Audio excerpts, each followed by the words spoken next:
Welcome to day 2 of Innovate USA. I am Larry Napolitano, Capture CEO, and I have the pleasure of introducing today's MC, one of Capture's founding employees and members of its executive team, Ms. Heather Mueller.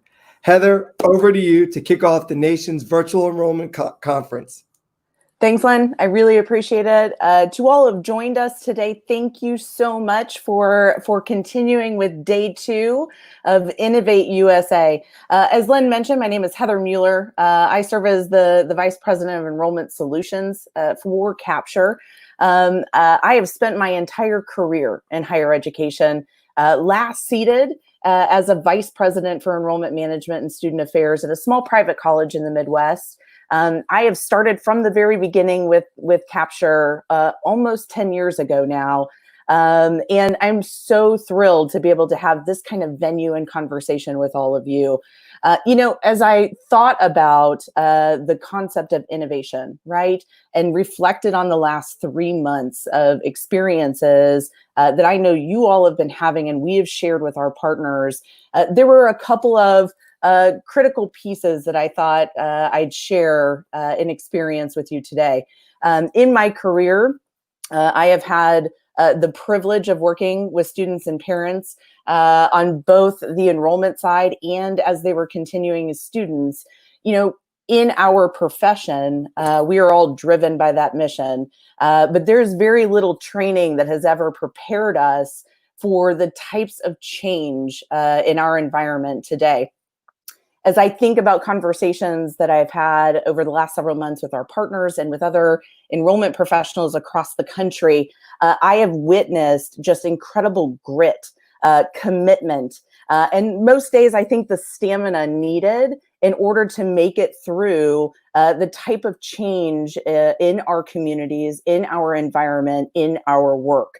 That kind of change has created this notion of understanding what our current processes are, right? If you think of that as a sidewalk on our campus, in a park, and the change that we're experiencing in our communities with COVID and the pandemic, it creates the need for a new path to identify a way to be able to continue forward, but maybe not in the way that we've planned.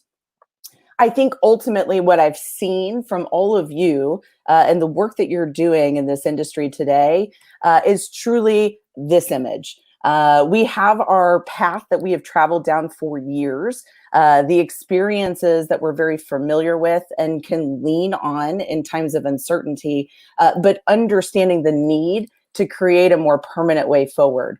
I think about and reflect on our conversations and the sessions yesterday, and the fact that we started the conference with a session about future forward and doing that together.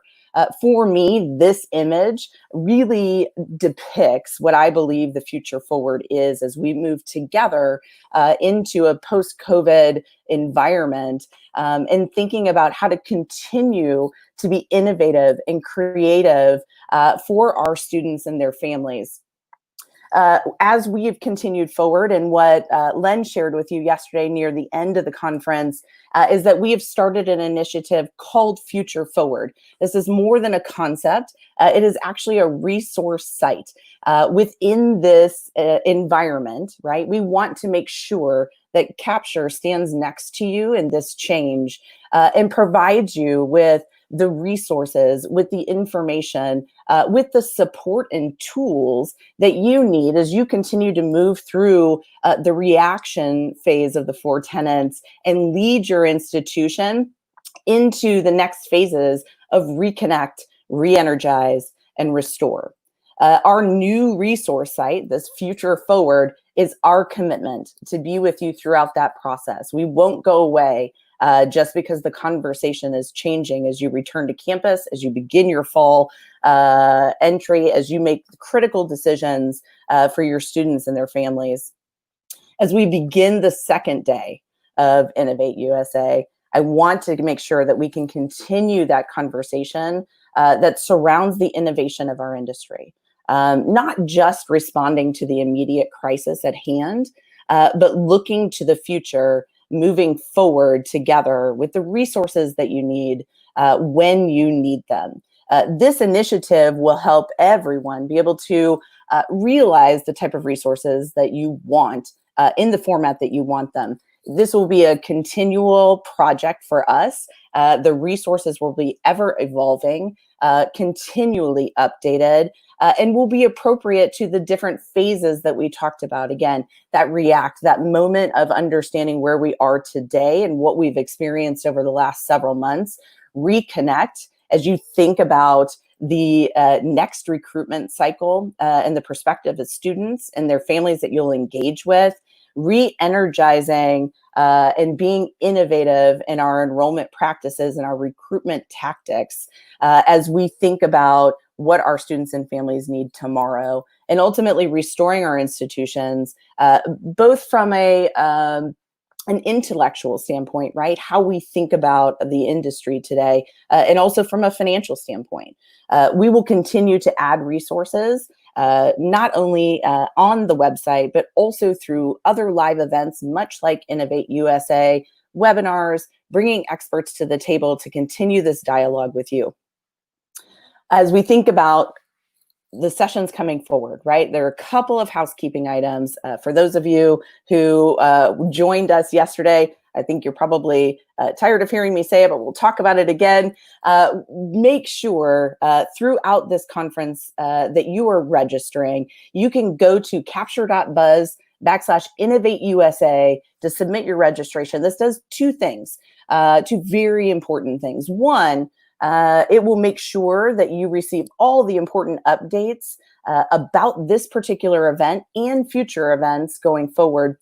It will also allow you to be entered into the drawings that we have throughout this conference. As we were talking about how to take an on-ground conference format and bring it into a virtual environment, we wanted to replicate some of the experiences. So today we'll be giving away 2 different gift cards, one for DoorDash, the other for Whole Foods. This is to kind of replicate the moment where you go to a conference and you eat some great local food, right?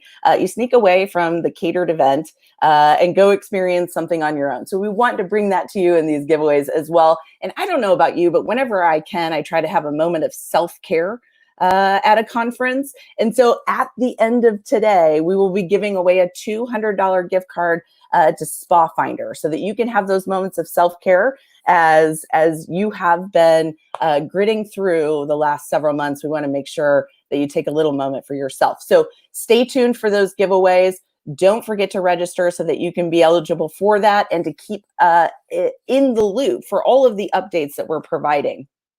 We also have an opportunity to encourage you, right, to donate, to put some money behind action. We are, throughout the conference, we will be matching any donations that are made to the Boys and Girls Club of America. This is an important initiative for us.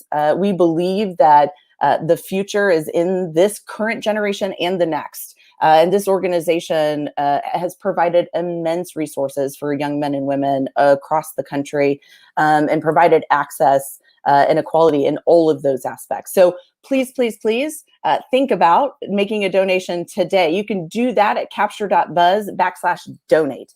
And again, we will be matching all of those donations up to $5,000 to support the Boys and Girls Club of America. So let's get to the fun stuff. We have several amazing sessions today. Everything from our friends at Plexus, who are bringing to you live, hot off the presses, the results of their most recent survey about student perception. We have Dr. Andrea Jones-Roy, who is our keynote this afternoon. She is going to take us down a journey of how to wade through the sea of data that we experience in our lives every day to be able to answer the types of qualitative and big questions that we are seeking answers to. But most importantly, and first off, I have my colleague, John Foster, who is joining us this morning and leading a session. John is our lead data scientist here at Capture. He has come with an incredible background in analytics and I'm so proud to be able to stand next to him as a colleague. John's going to be focusing on several components of our platform. Len really started to describe that in our first session yesterday. So just as a quick debrief, or a quick reminder rather, our platform is made up of 4 components. John is going to focus on 3 of them that are our predictive analytics.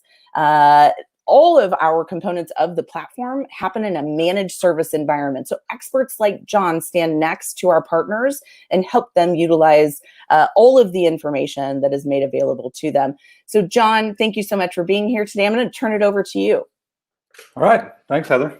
Now let's jump right in. So what we're going to talk about is no guessing, using predictive models in unpredictable times. So yeah, let's see. So what we're going to talk about is, one, we're going to understand what makes a good predictive model. Look at how our predictive models work. Then on the practical side, also talk about, how can you use them on your campus. We'd also be remiss if we didn't talk about the thing that's on top of everybody's mind. How does COVID-19 affect our predictions for this fall? So I like to make the point that everyone uses a predictive model. Some are just not as sophisticated as others. So these are kind of showing from the least sophisticated to the most sophisticated here. The least sophisticated is a guess. You say, well, I think we are going to be about even to last year, or with this pandemic, I think we're going to be down 10% compared to last year. We can do better than that. So maybe the next step would be the goal as a prediction. The goal of, let's say, we want to add 50 students to our campus for this fall compared to last year. That's useful. Goals have their place. It's not a prediction. A goal tells you where you want to be, whereas a prediction tells you actually where you are. The next step would be analysis as prediction. Now, I like analysis, do a lot of it. But it's not the same thing as prediction. It can be useful, but an example of this would be looking at saying, these cities, we've done well in the past. Let's send some direct mail there. Or we've done an analysis that shows the relationship between distance from campus and whether somebody applies. Let's target those students.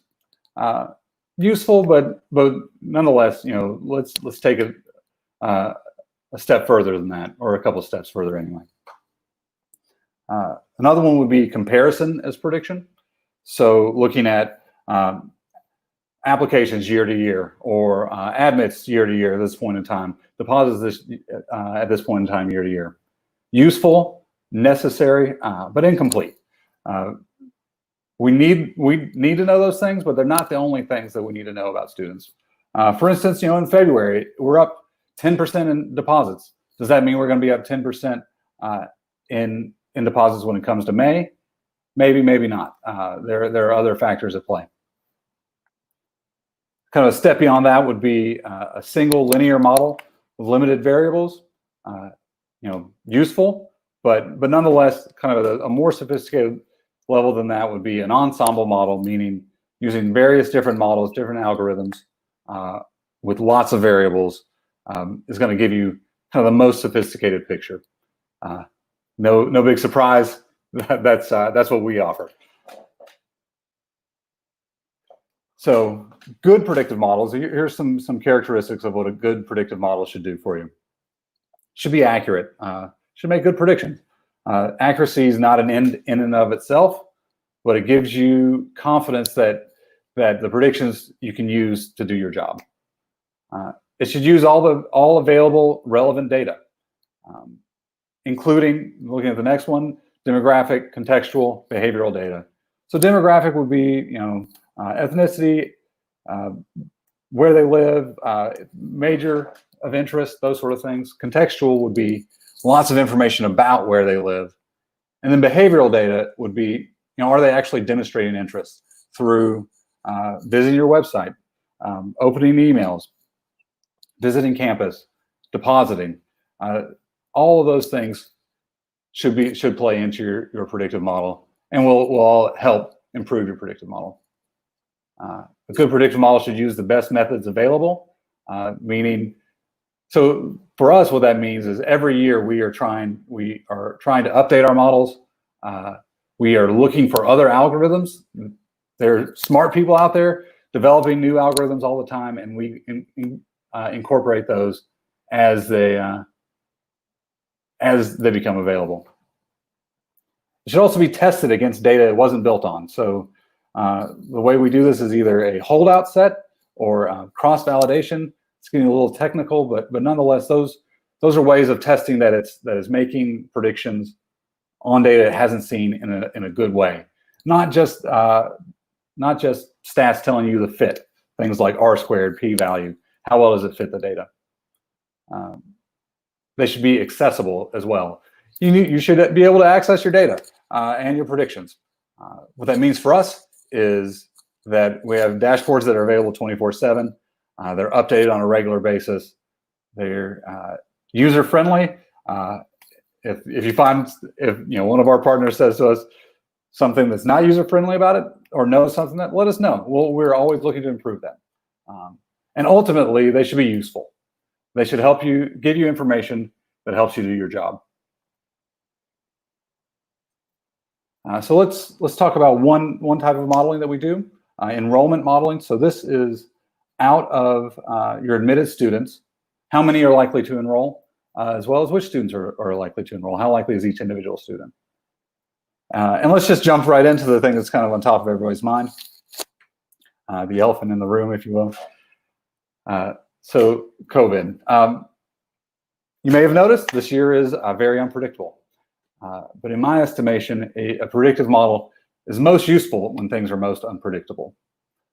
So thinking beyond the current situation, schools have often come to us in unpredictable situations. They have a tuition reset, or they've changed their marketing strategy from a high admit, low yield strategy to a smaller admit pool and a higher yield strategy. When making these shifts are unpredictable times. But that's when a predictive model is most useful to help mitigate some of that uncertainty. This year specifically, we are responding to student behavior, most specifically deposit dates, and iterating frequently, usually on a weekly basis. So with that, we can respond to the current conditions and once again mitigate some of that uncertainty. Hey, John, this is Heather. I just popped in.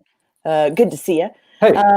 As we think about enrollment predictions, and I'm gonna ask some questions from my former days, right? Seated in the seat.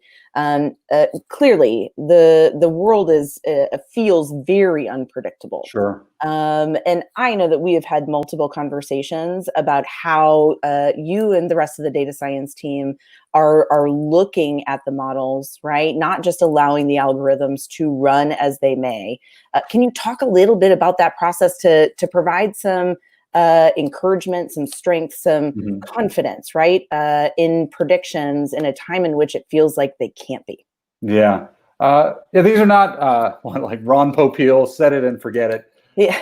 Models. Like there are smart people behind this who are thinking through the current situation, as well as looking at your data as we were building them, so that we are responsive to the real situation on the ground. And the form that's taken, some of the predictions we made in February for our schools we're probably not coming as high as we were initially predicting there. Things have changed. So as the situation have changed, so should our predictions. Sure. And that's how that's played out. That's fantastic. I know that you and the team, and I think this is important as anyone thinks about models that they're using internal or with an external agency, right? The question is, how can we iterate, right? It's not throwing the baby out with the bathwater of uncertainty, but rather, what is it that we can for a look second at there. I don't know if anybody else did. Say that again, John. All right, I'm going to let her jump back in. Great. I don't have her sound though. Go for it, man. Okay. One thing I was going to say, in addition about our predictions this year, is that we may not be at the same level of high accuracy that we've seen in previous years. But nonetheless, I think we are providing even more useful data than ever, just because we're helping give something solid for schools to see how they're likely to shape up in the fall.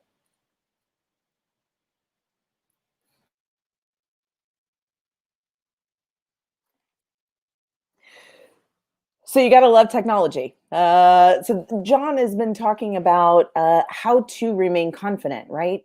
With predictions in a world and in a time where it feels like we should be questioning all of it. I know that there were moments in time when I was seated, right? I lived through relatively early in my career where the enrollments that were available, the students that were coming to college started to bottom out, right? And competition got really fierce, and it felt very scary. But I think, John, the point that you've made, right, of the fact that while things are changing, those predictions are still incredibly important to use as a base, right? Yeah, I think more useful than ever. Yeah, even if they are not quite as spot on as they have been in more predictable years, I think they're even more useful than ever. All right, so you got me back? You can hear me? Okay. Yeah, it kicked me out for a second there. All right. So looking at enrollment model, so here are some of the key elements that are part of it. Two most useful things: a group level prediction, lets you know if you are on track to meet your class, and an individual level predictions to tell you who to target in order to meet those goals. Some things that are unique to us are the individual level enrollment probabilities. You can see them here. They're not just a ranking, but there you see like that top student, 92% likely, on down. How likely is each individual student to enroll?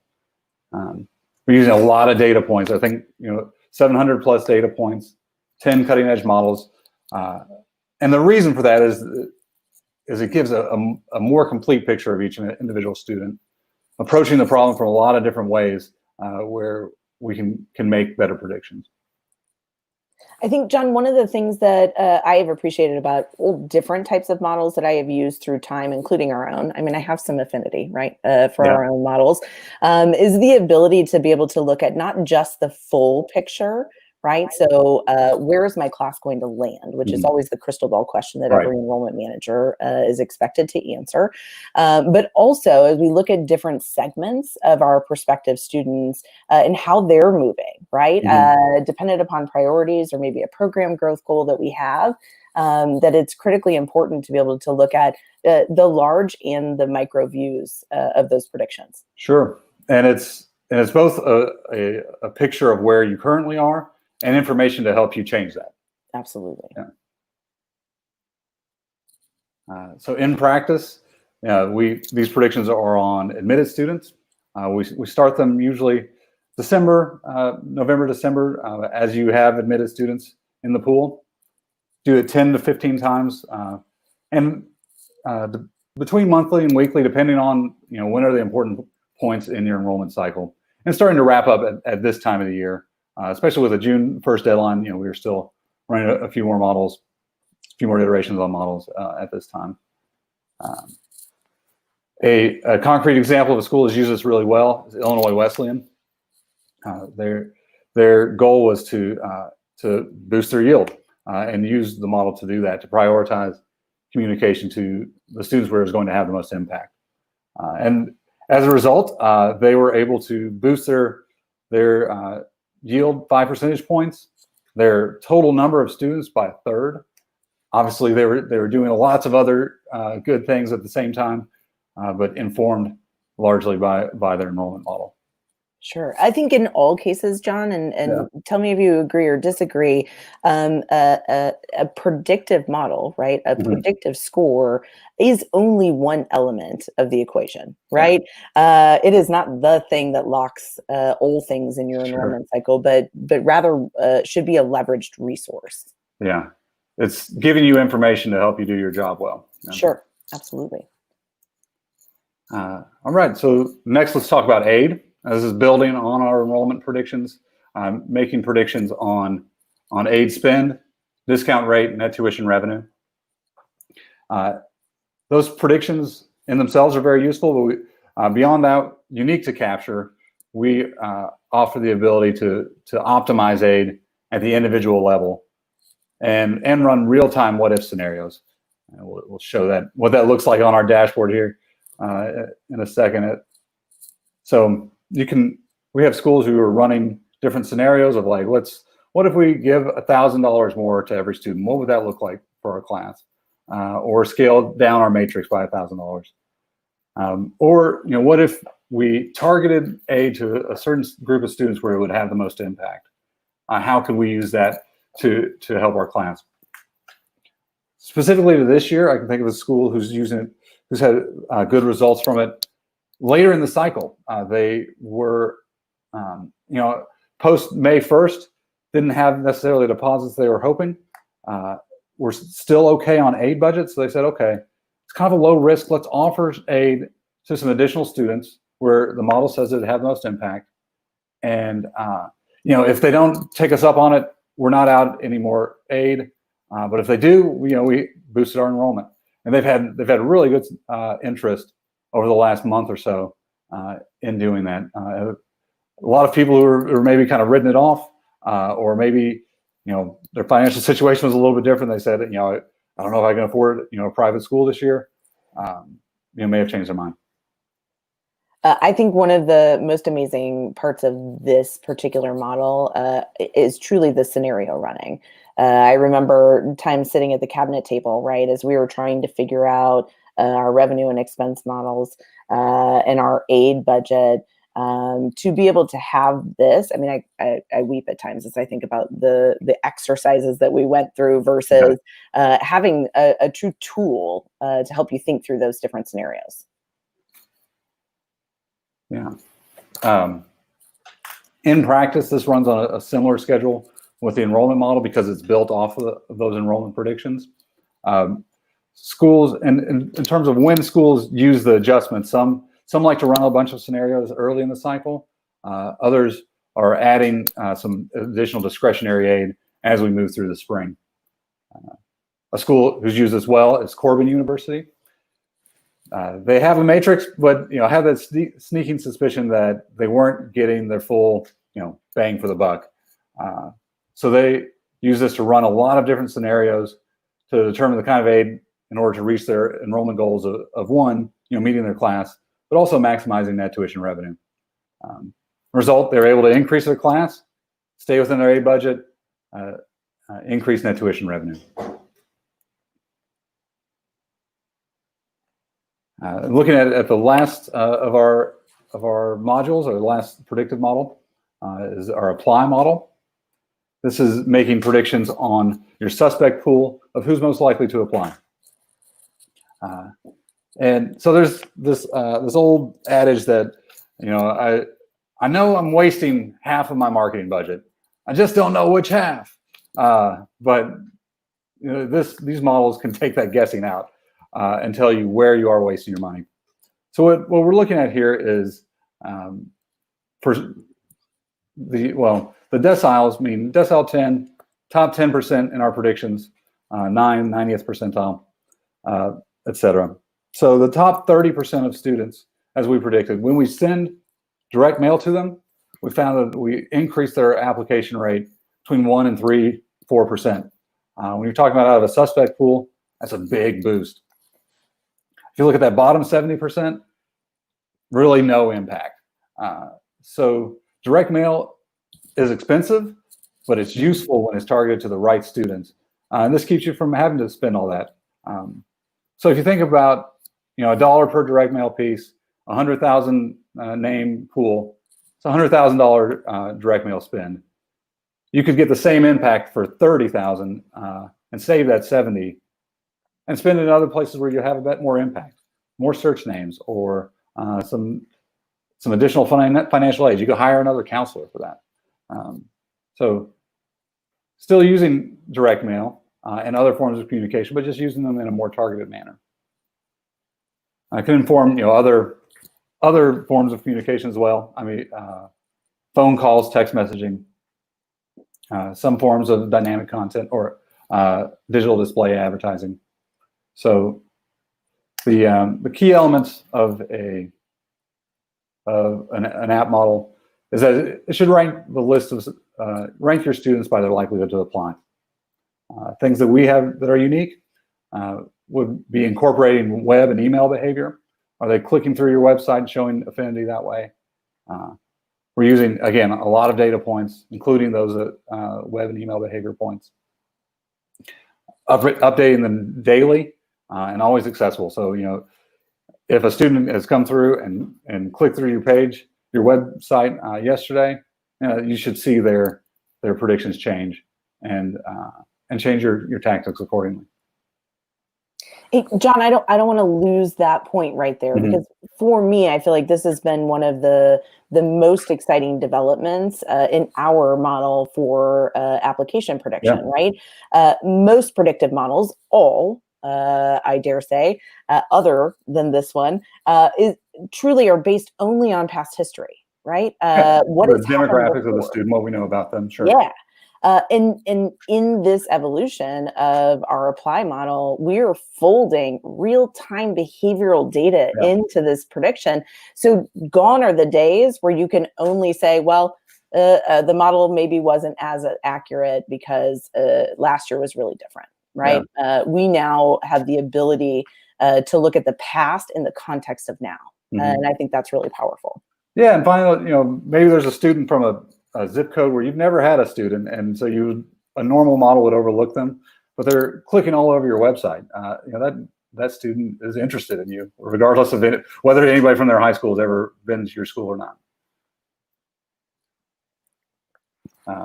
So yeah, in practice, we'll be making predictions on inquiries or search names, using this most heavily through the summer and into the fall. So right now is the time when a lot of schools are using a applicant model to determine their summer communications. The school has used it really well is Gannon University, knowing that they were spending too much on direct mail for what they were getting out of it. But the fear is that, like, if we cut back on our direct mail, if we don't send viewbooks to everybody, we're going to lose some applicants. They have used this model to trim back their spend, and the first year got 500 more applicants, and have maintained strong application pools since then. So yeah, you can cut back the right spending without losing out on applicants. All right, so what now? Thinking about this point in time, how should we be using models? One, now is the time to start sending direct mail to the right targeted students for fall 2021. Another is, still on fall 2020. Melt is a major risk this year. So I'm telling our schools that they should be communicating with the top deposited students who are at the greatest danger of melting, those who are predicting as least likely to enroll. They need some additional assurance. And for goodness sake, use a predictive model, preferably a good one, right? Well said, sir. All right. Yeah. And I think all of those points are awesome, John, right? I feel like I have seen our partners use the predictive models and the data that they're gleaning from them, whether it's to application, to enrollment, or how to leverage their aid. They're using these models and the data coming from it in very creative ways, whether it's cost savings, time savings, right? Resource allocation and strategic thought. How can we do something different to produce a different result now that we know this information? So I feel like there are just so many cool things that are available by having this kind of information. Yeah, absolutely. So do we have any questions? Anybody out there? Yeah. If you haven't yet, please feel free to drop into the live comments of the platforms that you're in so that we can answer any of the great questions that you have about predictive models, about data analysis, about how to find certainty in these times that are quite uncertain. Drop all of those questions in. John, you've done so much work. I'm going to ask my own, selfishly, since I get to stand here on the screen with you. You and the data science team have done incredible work with so many different partners. Tell me about a scenario, right, where you've just seen the most creative question answered or action taken from the use of a predictive model.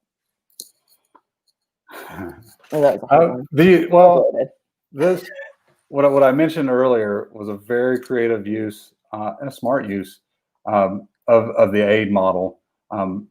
You typically think, all right, it's after May 1st. It's kind of late to be offering any aid, and so, but this school has said, you know what, it's a low risk. Like, if we offer a little bit of aid and these students aren't that into us, we didn't blow any money.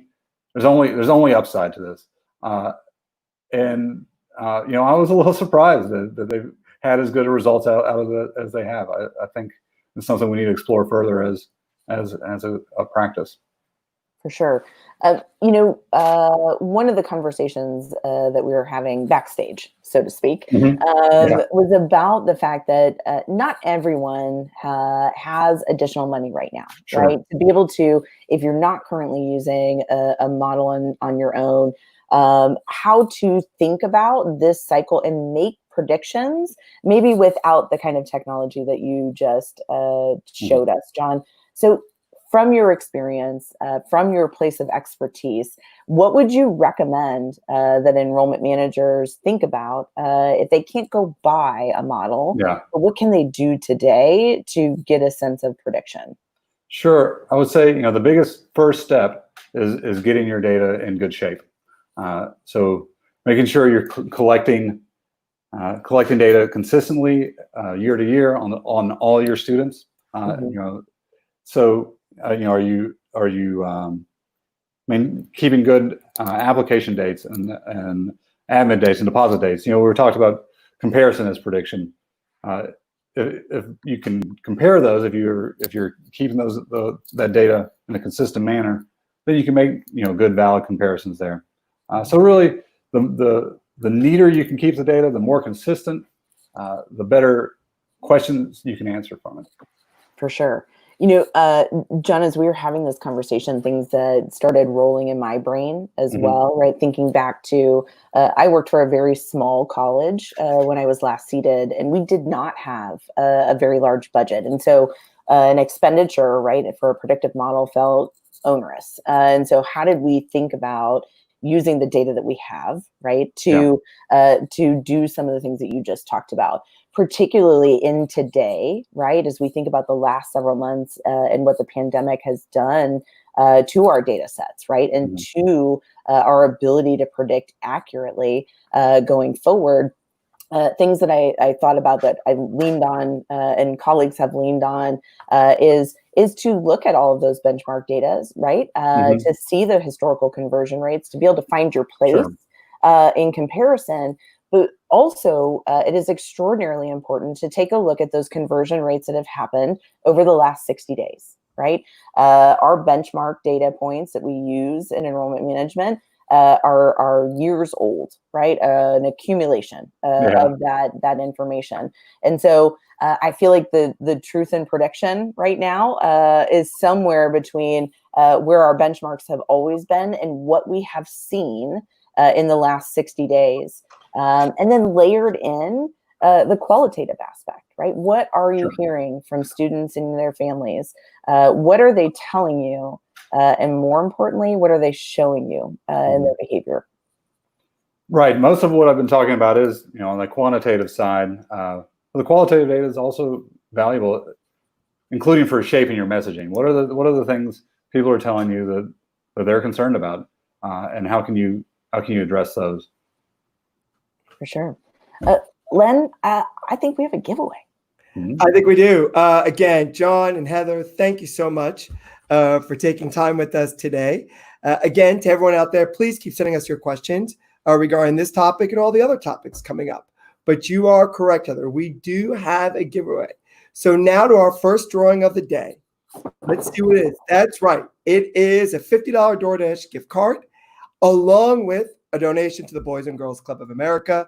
As Heather mentioned, the Boys and Girls Club of America are one of the philanthropic organizations we are exercising a matching donation for. And let's get a drum roll, please, for the winner. Drum rolling. I'm rolling. Amy S. from Georgia. Congratulations. Congrats. You're the winner, and a member of the Capture team will reach out to you regarding today's prize. Also, don't forget, for Innovate USA, Capture is matching participants' donations up to $5,000 for the Boys and Girls Club of America and for the National Urban League. That's right. At the bottom of your screen, you can see how to make a donation. Again, going to the Boys and Girls Club of America and to the Urban League. Now, Heather, I turn over to you because I think we have quite a unique speaker. If I'm correct, a fire-eating data scientist. So would you say now future forward fiery? I like it. I'm so pumped. Dr. Jones-Roy is amazing. And she is our keynote today. You can see there on the screen that she'll be focused on tips for taming the quantitative beast from a fire-eating data scientist.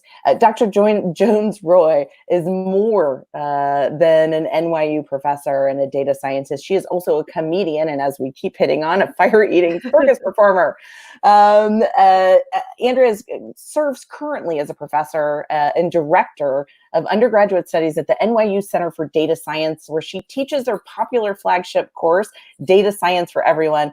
Andrea, when we had the opportunity to engage with you at one of the previous Innovates, one of the most exciting things to me was data science has always been this very intimidating word, right? In subject matter. And so I'm so pumped that you get to bring this to the larger audience.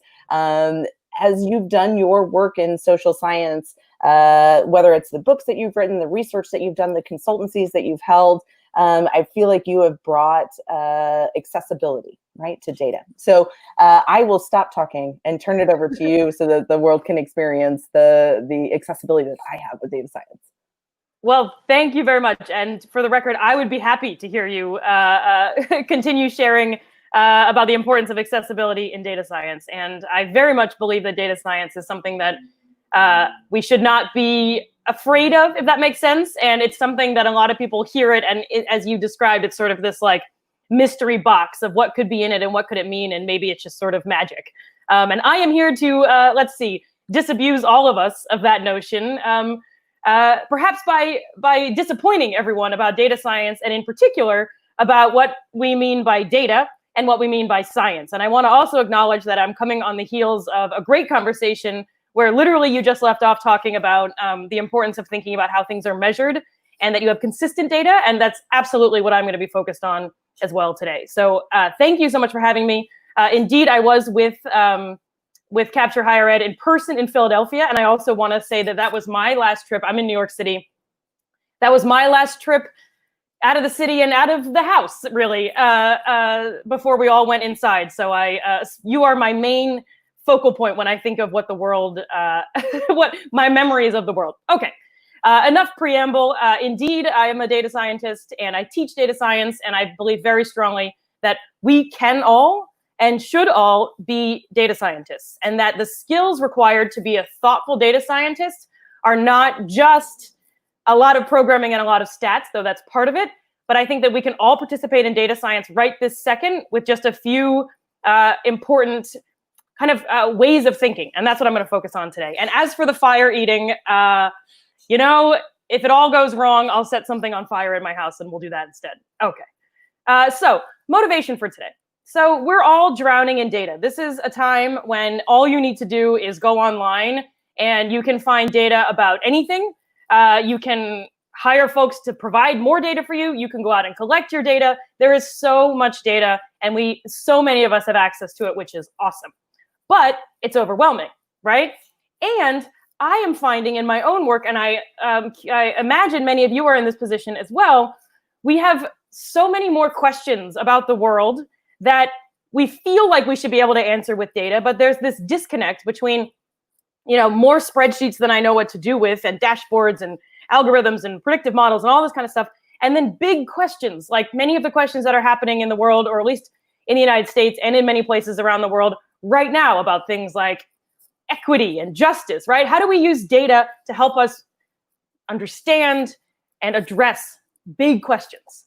So the focus for today is just a tiny piece of things that we might be able to do to kind of reconcile this difference, right? So I'm going to share 3 tips for making the most of mountains of data, especially data about humans, and especially for studying abstract things.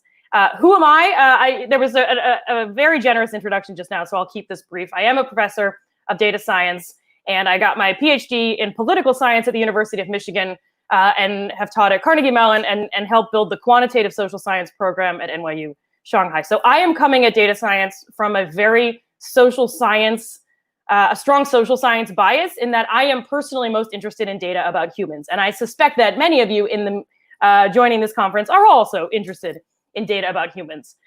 In this context, I do a lot of research with companies. I partner mostly with large companies, but I've also worked as a consultant to data journalism organizations, as well as research institutes, to help us understand how to use data science to ask and answer thorny questions about diversity and identity and equity in companies. So I will be speaking about that. I imagine this audience, there's a lot of interest in applying data science to questions around higher education. And I don't professionally engage in data science for higher education, but of course, within my role, I think about both of these things a lot. So my examples are going to come from the corporate world, but they absolutely apply broadly. And I'm currently thinking about applying them more broadly. So here are my 3 tips. All right. You can look at this and then walk away, right?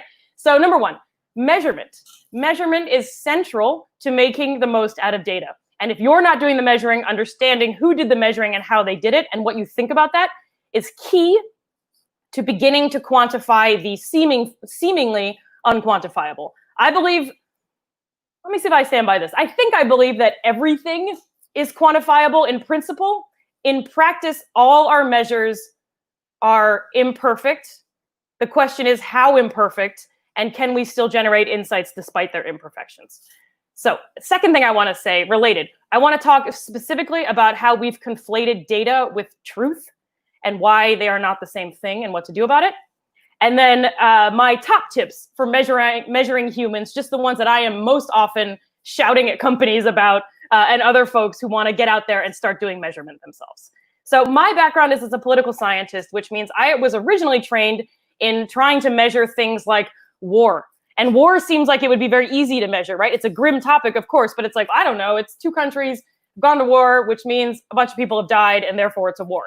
But it starts to really matter when you get into the details. Is it a war if 100 people die? What if 50 people die?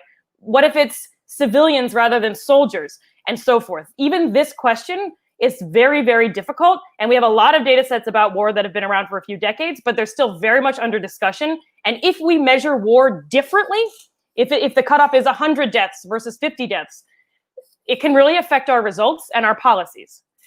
A lot of people are trying to study things like democracy and elections. We are hearing nonstop about the importance of understanding whether elections are free and fair, who gets to participate. And there's mountains of work going on to try to measure fair and free elections. And that's really, really tough. So that's my kind of formal training. Now I spend a lot of time, I mean, don't get me wrong, I'm still thinking about these things too, but I increasingly spend time talking with companies who want to measure other things. And this absolutely applies to campus cultures as well. Well, maybe we want more trust in our organization. How do we measure trust? How do we know there's trust or there isn't, or our interventions are increasing a culture of trust? Now, a number 1 sign, if what you're looking into measuring, a number 1 sign that there's not good measures for it is do a Google image search and see what the images are. And for trust, we're really in the dark because you just get words. There's not even a picture, right? No one knows. So we have a lot of work to do from the measurement perspective. Other things that I spend a lot of time working with companies on, and I think in the last couple of weeks in the United States, at least, it has become more obviously urgent than ever before, well, at least in my lifetime, of measuring things related to diversity. How do we know if diversity is increasing? What do we mean by diversity? Who are we including in what counts as diversity, and who are we excluding? If you Google image search diversity, one of the top results is tomatoes. Nothing against the wide variety of tomatoes out there, but that's not quite Enough. Yeah? Okay. Never mind other topics that perhaps we care about. Again, very much relevant to life on college campuses, in societies. Inclusion, belonging, respect, privilege. How do we put numbers on those things and do so in a thoughtful way that improves understanding and doesn't exclude groups? Okay. So the key from translating, so I'm not arguing that there's like, oh, there's no truth out there in the world, right? I believe the truth is out there. I support the X-Files slogan, right? There is truth, companies have more or less trust or more or less diversity with respect to whatever dimension you want to focus on. But the data that we have isn't just a mirror copy of that. There's been a human intervention of measurement. And anytime we look at something and say, oh, I want to understand that, I want to turn it into data, we're taking 2 steps. And again, if you are doing the collection, great, this applies to you. But if you're being given data, these are things you should ask. So what were the 2 steps taken to turn this thing I'm interested in into data? The 2 steps, and these are words you can absolutely bandy about at cocktail parties whenever we can go back out and go to those and really dazzle and alienate all your friends and say, well, how was that conceptualized? How was that operationalized? So conceptualize the thing I want to measure, trust in my company. What do I mean by that? How do I conceptualize trust? It could mean many things. Let me narrow it down for now and recognize that's an imperfect narrowing, but we've got to start somewhere. Number 2, how am I actually going to measure it? Am I going to ask people? Am I going to observe behavior and take notes? Am I going to use data around retention or applications or complaints issued, etc.? So there are 2 steps, right? What do I mean? How am I going to turn that into numbers? So one example that I talk about with companies all of the time, and I really want to acknowledge that this is such an important issue, and I am speaking about this as a white person, and so obviously I'm coming with my blinders, massive blinders, but I want to talk about the importance of continuing to think about how we measure these things and focus on improving diversity in companies, and I will stand by that normative or political statement. The number one thing when I work with companies is they don't even plan. They don't even conceptualize diversity. They just sort of mean diversity, but they're not clear. Do you mean gender?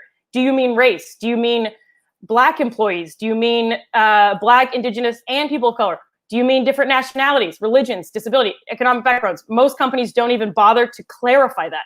And again, focusing on it doesn't mean, oh, the others don't matter, but it means being very clear. A lot of companies that I work with say they are trying to measure diversity, and what they're really measuring is gender.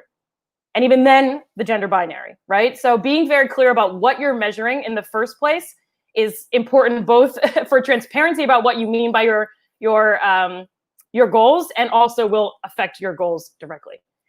Then how do you operationalize that? Suppose I care about economic background of students, right? Are you going to do a survey with as many inclusive options as possible? Are you going to offer the opportunity to self-identify? Are you relying on financial aid applications and things like that? What is your actual operationalization? If you're stuck, so a lot of times I work with companies who are freaking out. I care about diversity. And right now, my phone is ringing off the hook with companies saying, what do I do about racism in my company? Well, if you're stuck, well, why do you want to know this? And what are you going to do with that information? Once you have a plan for your measurement, or you've gotten data from someone who's done the measurement and you've decided that that's your focus, you've got to critique that measurement right out of the gates, right? First of all, these are sensitive topics. They're often protected categories that you can't even necessarily ask about in companies. I'm not sure the rules in higher education. We're also leaving out a lot of things, and our prioritization is a decision of its own, right? Implicit or explicit. Finally, people might not be comfortable sharing this information. What are some of the things we can do to make folks more comfortable, but also acknowledge that our data is simply going to be incomplete and use that to inform our results? So what are the limitations or risks of our measurement approach, and how can we improve? Here's what I see most people do. It seems rather obvious. Yeah, if I want to measure something, what do I mean by it? How do I turn it into a number? Here's what I see. Oh my gosh, I'm an organization and I care about diversity. Here are all the metrics I can think of related to demographic identity, education background, and oh my God, let's do something with that. And then we're just stuck. We have all this data and we don't feel like we're answering any of our questions. And again, I say this as a white person with a very biased perspective, but this is what I'm seeing from my vantage point. So Should we go out there and collect more data? Should we try to understand something in our data? Should we build, I support, machine learning and predictive models, but what goes into that model? What should I be even trying to focus on or understand with my models, right? So for example, I'm talking with a lot of companies right now about retention of Black employees. They probably have a bunch of data on this. They have data on when they were hired, previous employers, education background, roles, promotion history, 360 reviews, salary at peer organizations, or maybe at least approximations, right? And all of this is still assuming, hopefully they've thoughtfully gotten data about a person's racial identity in the first place and not made assumptions about that, but okay. They might say from here, I need more. I need to understand. I still don't know what to do, right? And so you might spend a lot of money saying, how can we understand if our Black employees are actively looking for other jobs? Or if they have a sense of belonging? And this is coming from a good place. I hope our Black talent feel they belong. How could I understand that, right? Maybe engagement data could help me, a workplace satisfaction survey. And that's going to cost a lot of money. And what that's probably going to do is get you more columns in your data set that you can stare at forever and ever and ever and not really get anywhere. And by the way, these are all white men, because when I talk to leaders of companies, they're mostly white men, and they are frustrated and they don't know what to do. And I have one humble idea for what to do, which is let's use the scientific method. I don't know about you, but I first learned about the scientific method when I was in 3rd grade. We dissected owl pellets, and I thought it was gross and boring. And it took 8 years in grad school for me to be broken down and convinced that there's value in the scientific method. So if you are grappling with data, you have something that you've measured or are thinking about measuring, but don't know where to start here. Be curious. Don't jump to say, what's the answer? What do I do? Be curious. Ask a question. Why are Black employees leaving the company? Number one, this is an aside from measurement, but as a diversity consultant extra, that doesn't mean get all your Black employees in a room and make them do free labor, right? You are the person thinking about this, so you think about this. What could be some of the reasons? Perhaps you've gotten information elsewhere before that you can work from, you can educate yourself, and so forth, right? If you have a trusted person that you can ask, of course, have those conversations, but don't rely on one person to speak for everyone. You have this data if you are in charge. And again, this is a specific example, but it applies to a lot of context. So I can observe that over the last 10 years, Black employees are leaving at X rate, which is 5 times more frequently than white or whatever. I can form a theory, right? I've hopefully done a lot of educating of myself, et cetera, but I can form a theory. I think a lack of inclusion leads to disengagement. Okay, that's maybe an imperfect theory. The word inclusion assumes a lot of things about what the kind of norm should be, but okay, that's your working theory, right? What does that look like? Your hypothesis. What would that look like in the data if my theory is right? What's my observable implication? If it's the case that lack of inclusion leads to disengagement, I need to be more specific about measuring that. So maybe, and again, this comes from a super superficial white perspective, but as a thought experiment, maybe one starting point is, are Black employees getting talked over at meetings? At least that's a starting point. That certainly doesn't solve the problem, but it's a start, right? I can now collect data on that. I now know what to look for rather than peer organization salaries and this and that, which maybe are valuable. I at least have a focal point, right? So sit in a room. You don't have to be, this is where data science, anyone can be a data scientist. Sit in a room and take notes. Hopefully you have a culture of trust for this sort of thing, right?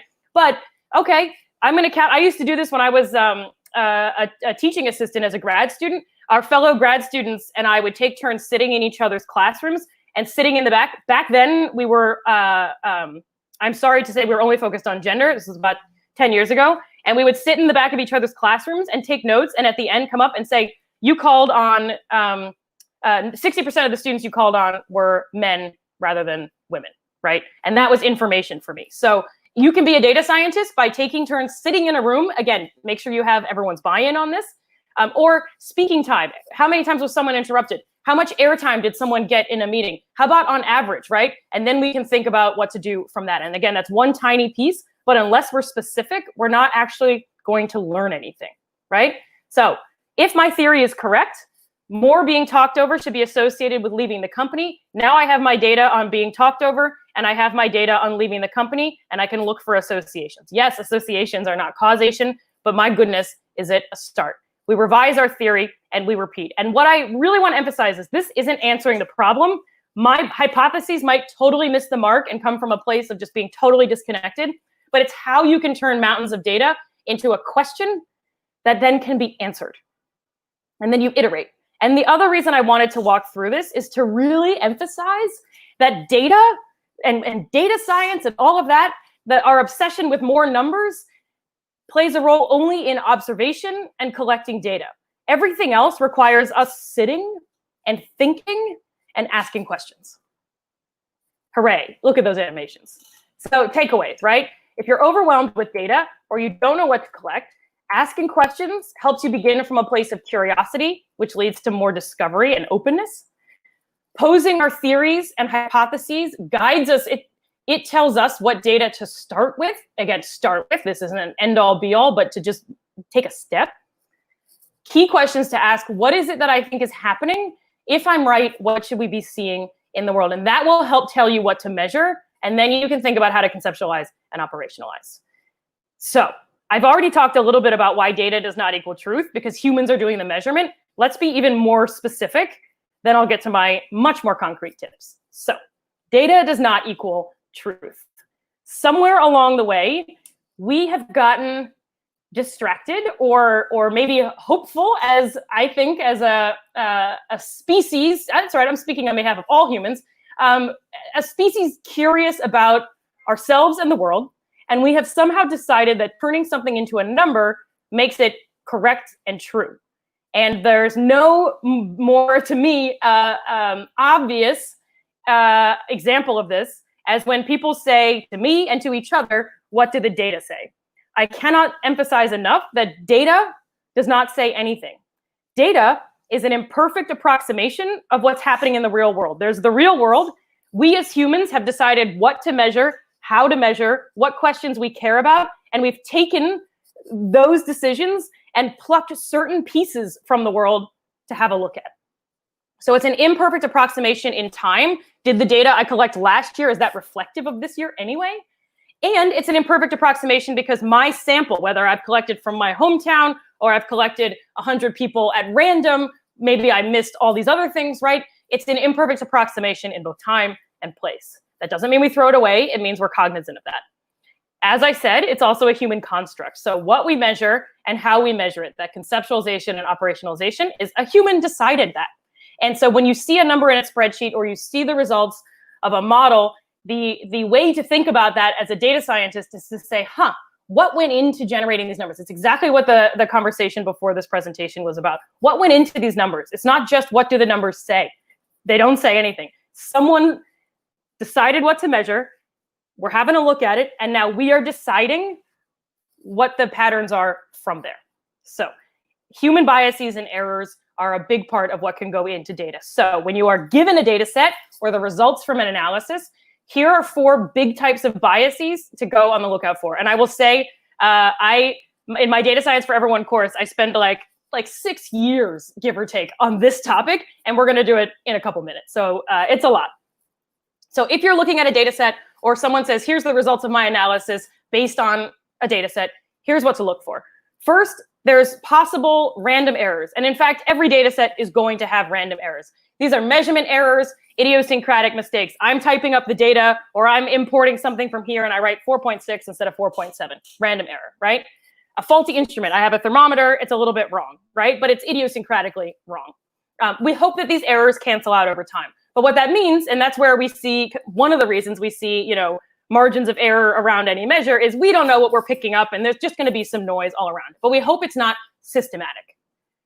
But we still acknowledge it's not a pinpoint prediction, right? It's still got some noise. But if it's systematic, we need to have another conversation. And we always must be on the lookout for this in data. Systematic data is data that is missing or incorrect in a way that's consistent, systematic, and relevant to our inferences. So for example, if I'm doing a survey and I'm only, and I'm trying to understand, satisfaction with my company or whatever, right? Who participates in the survey? There's going to be a systematic bias, right? We know this if we look at like Yelp reviews and Amazon reviews, teaching evaluations, all these sorts of things where normally people who agree to participate in a survey are people who already care. So you're probably going to oversample people who really love and really hate whatever it is you're trying to understand, right? Who is it that visits your website? That's a selection bias of people who already somehow have heard from you. This doesn't mean we throw data away. It means we adjust our inferences. Usually that means, is this biasing my results up or biasing my results down, right? So, or biasing my results to the extreme. Probably most people don't really love and really hate my company. They're probably somewhere in the middle. How do I account for that when I draw my inferences? Two deeper ones that I think don't get as much airtime as systematic biases or selection bias. So one is validity, which is when we aren't measuring what we think we're measuring. And this is where that conceptualization and operationalization is huge, and we always must interrogate that. So a very big example is measuring things like intelligence or trying to predict success in college using scores like SATs. I sit on the admissions program for our data science masters, our admissions team for our data science masters program, and we look for top performance in on the GREs, right? And we are implicitly or sometimes explicitly saying yes because we believe this predicts something important about who's likely to succeed, right? Well, increasingly, it's we are talking, I think, usefully about the fact that maybe SATs and standardized exams are not so much picking up aptitude or skill as they are preparedness for the exam, which itself is picking up where you grew up, who your parents are, access to certain networks, access to resources, etc. So always questioning, we're using this measure, but are we really picking up what we think we are is key. One big area I see this play out in companies is they're obsessed with, well, you know, they want to assess their talent, right? How do we recognize top talent? And one thing that everyone wants to look for is leadership. Whew, okay, how do we conceptualize leadership? What do we mean by that? How do we operationalize it, right? But typically what happens is we say, we care about leadership, and everyone goes around and rates someone on a scale of 1 to 5 to how much of a leader they are, and then you promote those people. Well, are we picking up leadership, or are we picking up a very narrow view of what the majority of people in that company think of as leadership, which my guess for most companies is loud, outspoken white men. I'll say it, right? That's probably what they're picking up. So this could really undermine our inferences and subsequent policies. And I want to say that that's my observation so far. I'm not speaking universally. Exclusion is another deep type of error in all of our data sets. So it means we haven't measured something or asked about something because it hasn't even occurred to us. So some examples that I see in companies that I'm talking to is not measuring things like mental illness.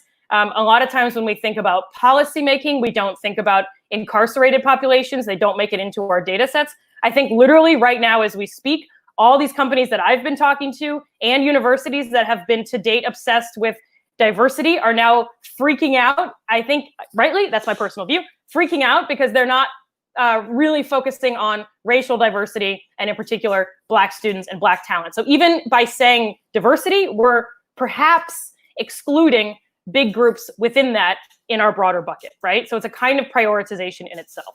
So one thing that can help is have a diverse team with respect to anything that you care about, working on your data science project. So they can say, I think we're missing this population. Why haven't we checked in on this sort of thing? What we can all think about from our own viewpoint, no matter who we are, is narrowed by our personal experiences and our wisdom and our background. So the more different people are helping you think of what to measure and what to study, the better. Last thing, my top tips for measuring humans. And here's that fire. This is as close as we get. So hooray, a little bit of fire. So if you are thinking, gosh, I better go out and measure some humans, here's what I recommend. And these are in kind of a order of how often I find myself repeating this to people. How about that? So number one of the worst ways to find out what humans do is ask them directly. A very strong example of this is in research on why people vote. If you poll Americans, I don't know the latest numbers, but typically if you poll Americans and say, are you planning to vote in the next election? Or did you vote in the last election? 70% of Americans say, yeah, absolutely. Well, we know that 40% of Americans voted in the midterm elections, right? Maybe it was 50 actually for this past one, but typically it's more like 40, right? So that's a lot of people who are lying to us, right? Think about another one is, how often do you go to the gym? I overstate that because my true answer is 0 or maybe even -1, right? Another big one that comes out of political science and other social science survey research is a really bad way to find out if someone is racist is to say, are you racist? It turns out there are techniques in how we ask questions to get a little bit more information. A good way to understand what humans think they do is to ask them directly, how often do you think you exercise? How often do you think you vote? Or how often do you think I want to hear that you vote or exercise? That's a good, a good thing that you can understand from those sorts of surveys, right? Another way around this is to say, what are you observing? So it turns out if you ask, and again, we don't totally know the ultimate validity of this, but rather than, for example, ask someone, are you racist? You ask them, do you know anyone who is racist? And all of a sudden their answer goes from no to, oh yeah, right? That doesn't mean they're racist, but if what we're trying to understand is racism, that's something. What proportion of your friends do you think are going to vote? How do you think they're going to vote in the next election? Those measures tend to be better predictors, we think. The decision to measure itself is a kind of prioritization. And again, I see it happening in real time as companies who've been implicitly measuring gender are realizing that they've now prioritized gender over race and other dimensions of diversity. It's also a kind of signal to people who are being measured about what matters, right? Measurement is intervention and communication. If you're running a survey within your company or within people who've worked with your company or whatever, what you're asking about is an opportunity to share what you care about. I had a big conversation with someone who I was helping design a survey a long time ago, where, well, a couple years ago, but it feels like decades, right? Where the question was, it was about religion and like end of life plans, and it was a grim survey, but it was important. And at the end, we had some demographic questions, race, gender identity, and so forth. Racial identity, gender identity, where you are in the country, et cetera. And for gender identity, I propose that we list, cis male, cis female, transgender male, transgender female, third gender, non-binary, gender, et cetera, right? I suggested a full suite or a close to full suite. And he said, well, we're not actually ever going to divide the population up like that because the sample sizes will be very small. So shouldn't we just ask male and female? Because in our analysis, that's all we're going to pay attention to, which is its own conversation, right? But statistically, and to be fair to folks, if there's just a few people who are responding, you shouldn't share the results because they can be, de-anonymized. But okay. But the point that I made to him was, even if we don't use that data, the act of asking is a signal of what matters and what we recognize. So, okay. So before you go out and measure or cast about for data or ask people for data, think very carefully about what it is you hope to find out and why. Ask yourself before you do surveys. There's a lot of survey fatigue in particular, and I love writing a survey, right? But what can I do without surveys, right? Surveys are useful to tell the why, but often the why is still even biased with what we think is going on. But can I use observational data that's already being generated ethically before I start intervening directly? Asking about one thing at a time is key. A lot of times people try to fold multiple topics into one question, and then you can't really understand the results.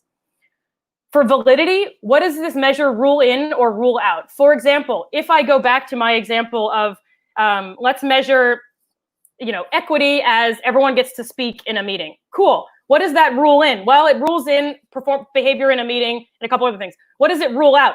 All the other touch points we have and conversations we have during a meeting. That doesn't mean we ignore this, but we keep track of the broader context.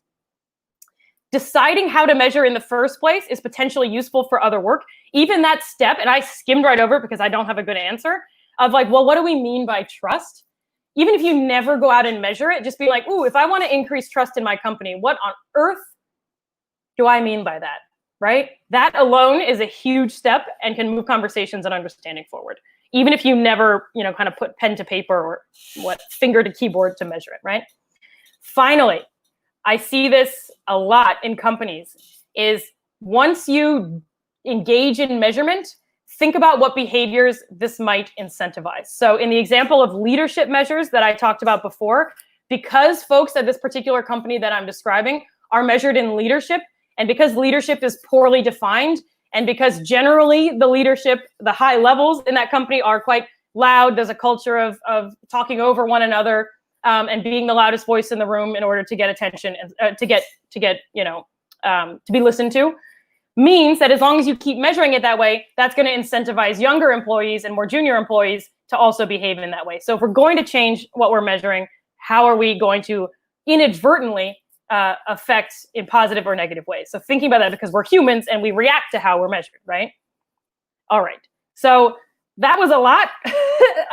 Please don't hesitate to get in touch. This was more like, here's all the problems with measurement, but a few things that we can all do to hopefully measure a little bit more effectively as we go forward. And at minimum, if you walk away saying, I want to question what's in the data and how the measurement behind that data, how it was collected, what we're even focusing on, what some of the unintended consequences are of that, both for inference and policy. If you are thinking about that going forward, then I think you're all on your way to being data scientists. And oh my gosh, look at these graphics. My future in graphic design is here and now. All right, that is what I have for you. I'm going to stop sharing so I can see the screen, but I think and hope we have time for questions.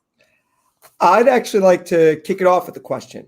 And Heather, I look to you maybe to elaborate further. Again, Andrew, it's great to see you again. Great to see you too. Thank you. Also, I'm inadvertently wearing like team colors. I feel like everyone has red sleeves on. It is. So hooray. Red for Ed. Yeah. So one of the questions I want to ask our industry, especially within the enrollment area, we love to use surveys. It is something we do, through some of the key steps of the enrollment decision journey. Once someone's applied, now, they've been admitted. And, Heather, did you want to highlight, because we get asked that quite a bit from our clients and our partners, and we hear it quite a bit, like we should include a survey. We should send a survey to the parent. Heather, did you want to add anything? But I think that is a really critical component. If you can just elaborate further on, it seems to be a quick go-to that we sometimes rush into. And I think we don't take a step back onto, like you just said, why are we doing this?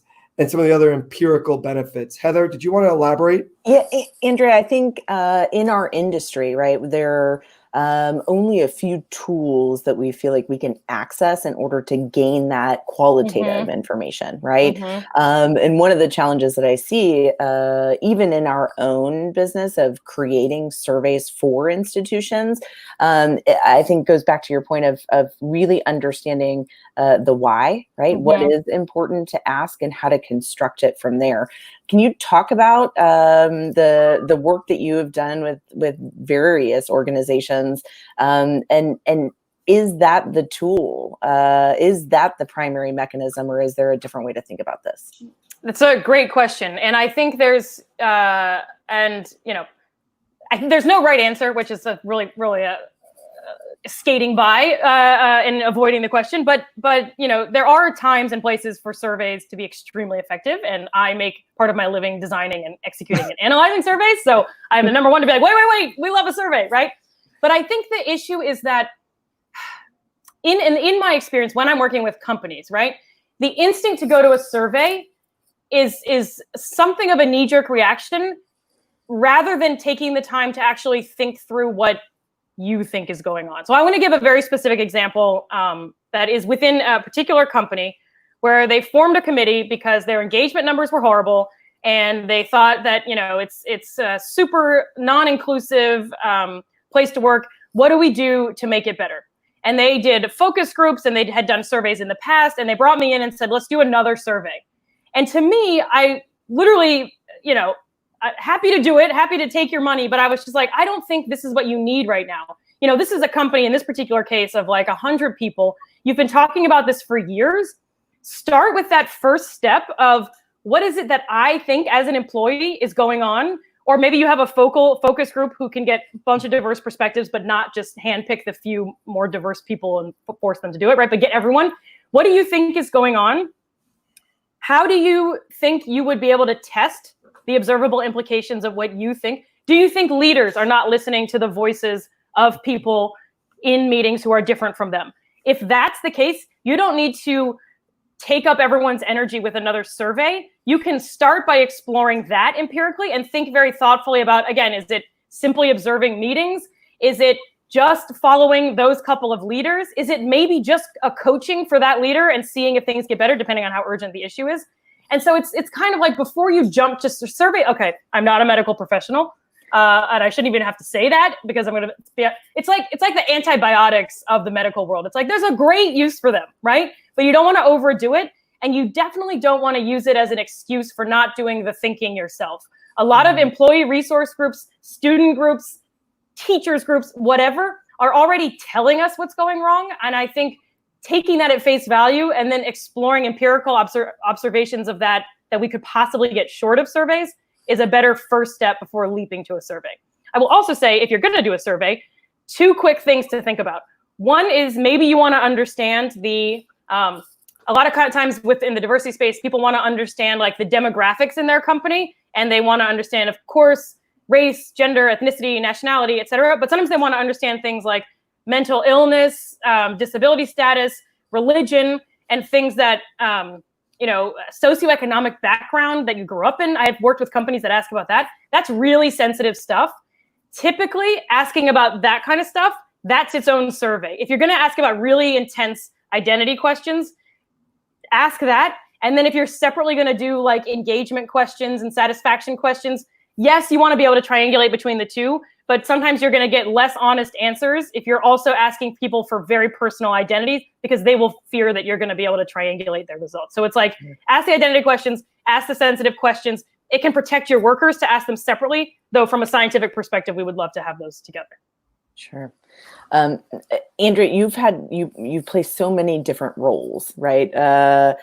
Educator, researcher, consultant, etc. It's a nightmare. It's a true nightmare. Yes. With the hats, right? Talk to us about in the world of data and in the world of social science and in the different roles that you play. What have been some of the more challenging experiences that you've had? From the perspective of data scientists? Yeah. Okay. I mean, I was going to say, burning my mouth. Right? Maybe not within your researcher community, right? Right. But as you are approaching young men and women who are students and people in industry, right, who don't necessarily grasp fully the concept of data and how to use it in a responsible manner. Right. What have been some of the more challenging moments for you in those environments? I think it's a really great question. Thank you for allowing me to commence the airing of grievances, right? You're like, how many hours do we have? I was like, another thing that happened. But I think generally, right? Here's why I started this kind of rampage about data isn't truth is either, so a lot of times what happens with companies is I am hired, and I love doing this work, I'm hired to carry out the research projects that I've like described at a high level here, right? And often that doesn't include a survey, but it's not the only thing that it includes, right? I will do a bunch of work and I will spend, months and months and months on it. Companies will spend money on this, and then I will be brought in to speak to the CEO or the C-suite or the head of whatever area of the business I've been asked to help investigate. And I will present the results, and they will say, I don't think that's right. And you're like, okay. And number one, I want to acknowledge that all data science and all science is tentative and imperfect, and we can never prove anything. So in a sense, they're correct. It's not right. But rather than say, like, it's not useful, and I think sometimes, and they weren't like arguing with the results. They were arguing with like, well, that's different from what I thought was going on. Therefore, it's wrong. And maybe I totally missed the mark. But the better question, if you're a leader and you're given results, is how did you come to that conclusion? How confident are you in those results? And I will be the first to say, look, it's from a small sample. It's from this. It's only the people who are willing to talk to me, et cetera, et cetera, et cetera. It's definitely imperfect. But normally the knee-jerk reaction is either it's consistent with the narrative the leader already has, in which case they love it, or it's not, in which case it's totally thrown away. And the right answer, I think, is somewhere in between, which is, I'm surprised. Let's probe further, right? And that's a bias in science generally, right? If we find results that are inconsistent with our theory, we tend to keep checking and looking for bugs. But if we do results and it's like, oh, that's what we thought, we just stop there. So I'm not like hating on CEOs. I'm hating on everyone, right? You can quote me on that. Hating on everyone. And there's another question out there. Yes. Regarding surveys, our previous question. What is the shelf life of the survey data? Absolutely amazing question. I actually just had a student asking me about this yesterday who was looking at data on protests and protest effectiveness from 2016. And the question was, is that still relevant given all the changes, right? So what's the shelf life of any empirical data is a massive and deep philosophical question. Survey data, I would say again, I'm going to kind of skirt the question a little bit just by saying it depends. But it depends on what you're trying to understand. And if you think there's a real reason to expect it to be out of date. So let me give you an example from deep in political science and international relations. Is political scientists who try to understand the causes of war have decided that we should divide our data from before the end of the Soviet Union and since. And there's arguments now about, do we think about that in terms of like pre or post 9/11, right? And it's not obvious when insights or patterns go out of date. If it's a survey, the questions I would be asking are, were there major changes in the world? And I think there've been some that would affect whatever it is you're trying to study. If what you're trying to understand is something like support for a particular policy, that can change really fast. If it's something like, I'm making this up, typical behaviors that you do, that probably changes pretty slowly. So it kind of depends what it is that you're studying. But I will say that a simple knee-jerk reaction of like, oh, this survey's from last year, therefore it's not valid, is misses the mark, right? A more sophisticated interpretation is, well, this is what we had in 2019. I forgot what year it was. In 2019, I was like, who knows, right? This is what we had 10 years ago in 2020, right? This is what we had in 2019. Here's what I think, the numbers are likely to be this year if we did it again, if that makes sense. And that's where it's like humans making guesses and getting the viewpoints of many people. And someone else might come along and be like, we totally can't use that because X, Y, or Z policy changed, right? Mm-hmm. For example, last thing, this is a really long answer. At least at NYU, there's a lot of conversations about whether teaching evaluations in the spring 2020 semester hold. And I think that there have been enough events that maybe we say, all right, that survey data is in its own category, and we shouldn't lump it in with all the others if we're trying to understand trends. So it really depends. Heather, I have another question. Did you have another question? Go for it. Okay, I'm going to go for it. One of the things you mentioned in regards to bias, you talked about exclusion. Mm-hmm. And we have, obviously for us, within an institution, we have a number of different areas that, compile our data for us, like NYU, like Carnegie Mellon, and there are whole departments that, clearly focus on assessing the institutional data. In many, in all cases, we submit to the federal government. But as it relates to enrollment offices, depending on the size of the institution, those departments are perhaps not as sophisticated. And it's sometimes, as you brought up, exclusion of critical data can impact your assessment. Mm-hmm. I kind of feel like I'm in like a really bad catch, like a knockoff version of Catch-22 now. Well, how do I know what I excluded? And all I know is kind of what I know, and I think I'm doing the best by going to all my publications within my my professional sphere. I kind of throw it back on you. Well, how does one find that answer of what was that data element or elements that they're right? Yeah, and not to get too unknowns about all of this, but you're absolutely right. And when I talk about errors of exclusion in my own courses with students, I'm always, every semester I sit and I'm like, well, what are some examples? And I'm like, oh, by definition, I can't think of them, right? My go-tos, I will say, incarcerated populations, mental illness, the Romani populations in Europe, I can kind of name a few that I know are historically excluded, but by definition, we don't know what we're excluding. And I think this is one step forward is to just say, whatever it is that I'm studying is definitely missing things.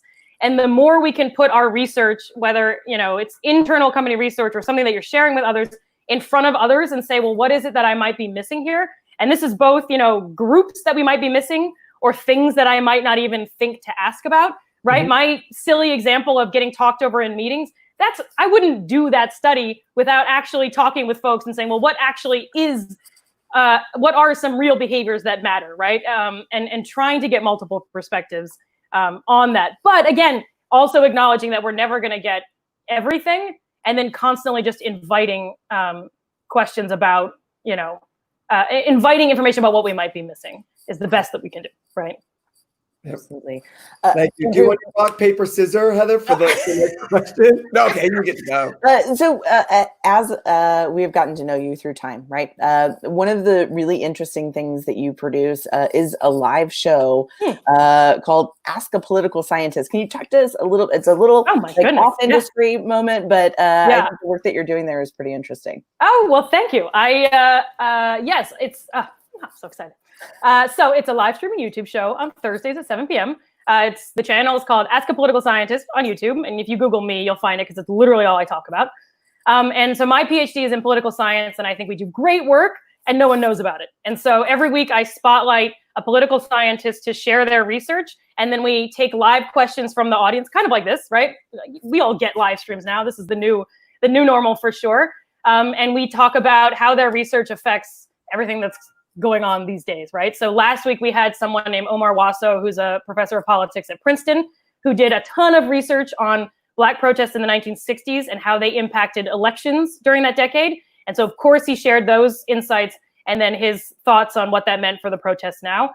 This week, we're talking about racism that's baked into political science itself. Speaking of errors of exclusion, for a long time, political science thought that asking people about race and how race influences politics is not even like a mainstream question. It was like edge stuff that no one really thought about.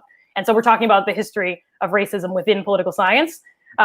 Next week, we're going to go to something much more upbeat, like voter suppression or something like that. So it's all it's meant to be as nonpartisan as we can and more spotlighting really great quantitative and qualitative research. And we have back episodes on religion and politics, the role of anger in politics, anxiety in politics, hit close to home for me, and that sort of thing.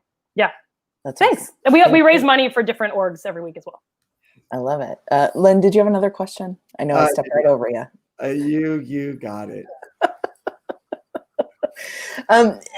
Andrea, I feel like I have spent my career flirting with data, right? I was an enrollment manager, and my greatest tool was an Excel spreadsheet and pivot tables, right? I learned how to use. I love a good pivot table. I really do. Yeah, just is satisfying. As folks in our industry, right, where even a decade ago, data wasn't as key as it is today, right? The analytics of enrollment, the understanding of human behavior that's layered in numbers, right? As you think about that context, what would be a couple of just beginner tips that you would offer to an enrollment manager as we continue to dive deeper and have greater expectations of ourselves and our colleagues with regard to analytics? Great question. I would say, first, don't be afraid of it. Easier said than done, but it's not, again, it's like this kind of mystery box that everyone is afraid to touch. Look at the data that if maybe you're working with an analytics team that's managing it and kind of bringing results back to you and that sort of thing. Ask to see the data, or if it's a massive data set that like spans multiple computers, ask to see a subset of it just to get a sense of what's in it and see that it's not mysterious. It's observations and variables, right? It's rows and columns with information. And to me, going back to your question about, conversations with leaders who don't have time to work through the analyses themselves, at least seeing what's in the data set can help you think about what's even a worthy or useful question to ask about it. Oh, I see, we have data on this and this and this. What if we checked this thing, as opposed to just kind of like, what about by year, and casting it, just seeing it is a start. The second thing I want to say, and I'm going to get in a lot of trouble from my data science purists, is that you can do a lot in Excel, like a lot. You can really get far. And I don't want to underestimate the power of a good crosstab or a bar chart. When I'm doing data science, I start with all of that stuff. And until you've done that work, please don't leap to machine learning or AI or anything like that. I've seen a lot of companies waste a lot of money, not on me. I'll let them spend money on other teams, on that sort of thing. I'm happy to support them. But it's like, you don't need an algorithm to predict leadership in your company. You need a bar chart. That's what you need. Right? Mm-hmm. And the marginal value of something more sophisticated is not always necessarily worth it. Oh my gosh, I've just remembered I'm talking to a group that makes a living selling. That's why we like you. Oh, sorry. It's still valuable, right? But know what's in the numbers. Yeah. God. What if it was like, the live stream cut out? That totally was the end of it. I'm so sorry. Well, Andrea, we're coming up on time. Thank you again so much for spending time with us and sharing all of the great insights that you have. I think that you make amazing contributions to the field of education and certainly social science every day. So thank you for the work that you're doing. Sure. Thank you for having me. Of course. But I love Len? what you're doing. So, and I have capture swag all over the place in my apartment still. Well, consider yourself an honorary Capturite. Welcome to the family again. Awesome. Thank you. You'll be sorry you said that. Yeah, all right. Thanks so much for having me. It's great to see you both. Take care, Andrea. Thanks. Len, we've got a giveaway to do. Take it away. Do it. Let's talk about the next giveaway. That's right. It is a $50 Whole Foods gift card and another donation to the Boys and Girls Club of America. That's right. One of two organizations Capture sponsoring during Innovate USA. The second one being the National Urban League. Drum roll, please, for the winner. John A. from Michigan, you are the winner. Congratulations. A member from the Capture team will reach out to you so you can claim the prize. Again, if you've not already done so, feel free to donate. Capture.buzz/donate. And we are matching donations up to $5,000 to the Boys and Girls Club of America and the National Urban League. Heather, I think we have one more presentation for today. We do. And to not forget, right, make sure that you've registered at capture.buzz/innovate USA, because we have a big drawing coming up after this next session for the self-care $200 gift certificate to Spa Finder. So make sure you hop in, get registered, and while you're there, make a donation. So coming up, Len, I'm so excited for this group of individuals, our partner in Plexus, and JP, John, and Brad, and my colleague Amanda are here to talk with us about the great work that they're doing, and most importantly, really providing insight into more of the perceptions of students in this time of change. So with that, I'm going to turn it over to my colleague Amanda Scott to start things off. Amanda? Hi, everyone. Thank you, Heather. Thank you again for attending Innovate USA, and I am very excited about this last drawing. Maybe I should just register for that while you guys are presenting. So today, it's really hard to follow Dr. Andrea Jones-Roy. So good luck, you guys. I personally twinned her today. If you can't tell, we did not coordinate, but this is me trying to keep up with her. So thank you, Dr. Roy.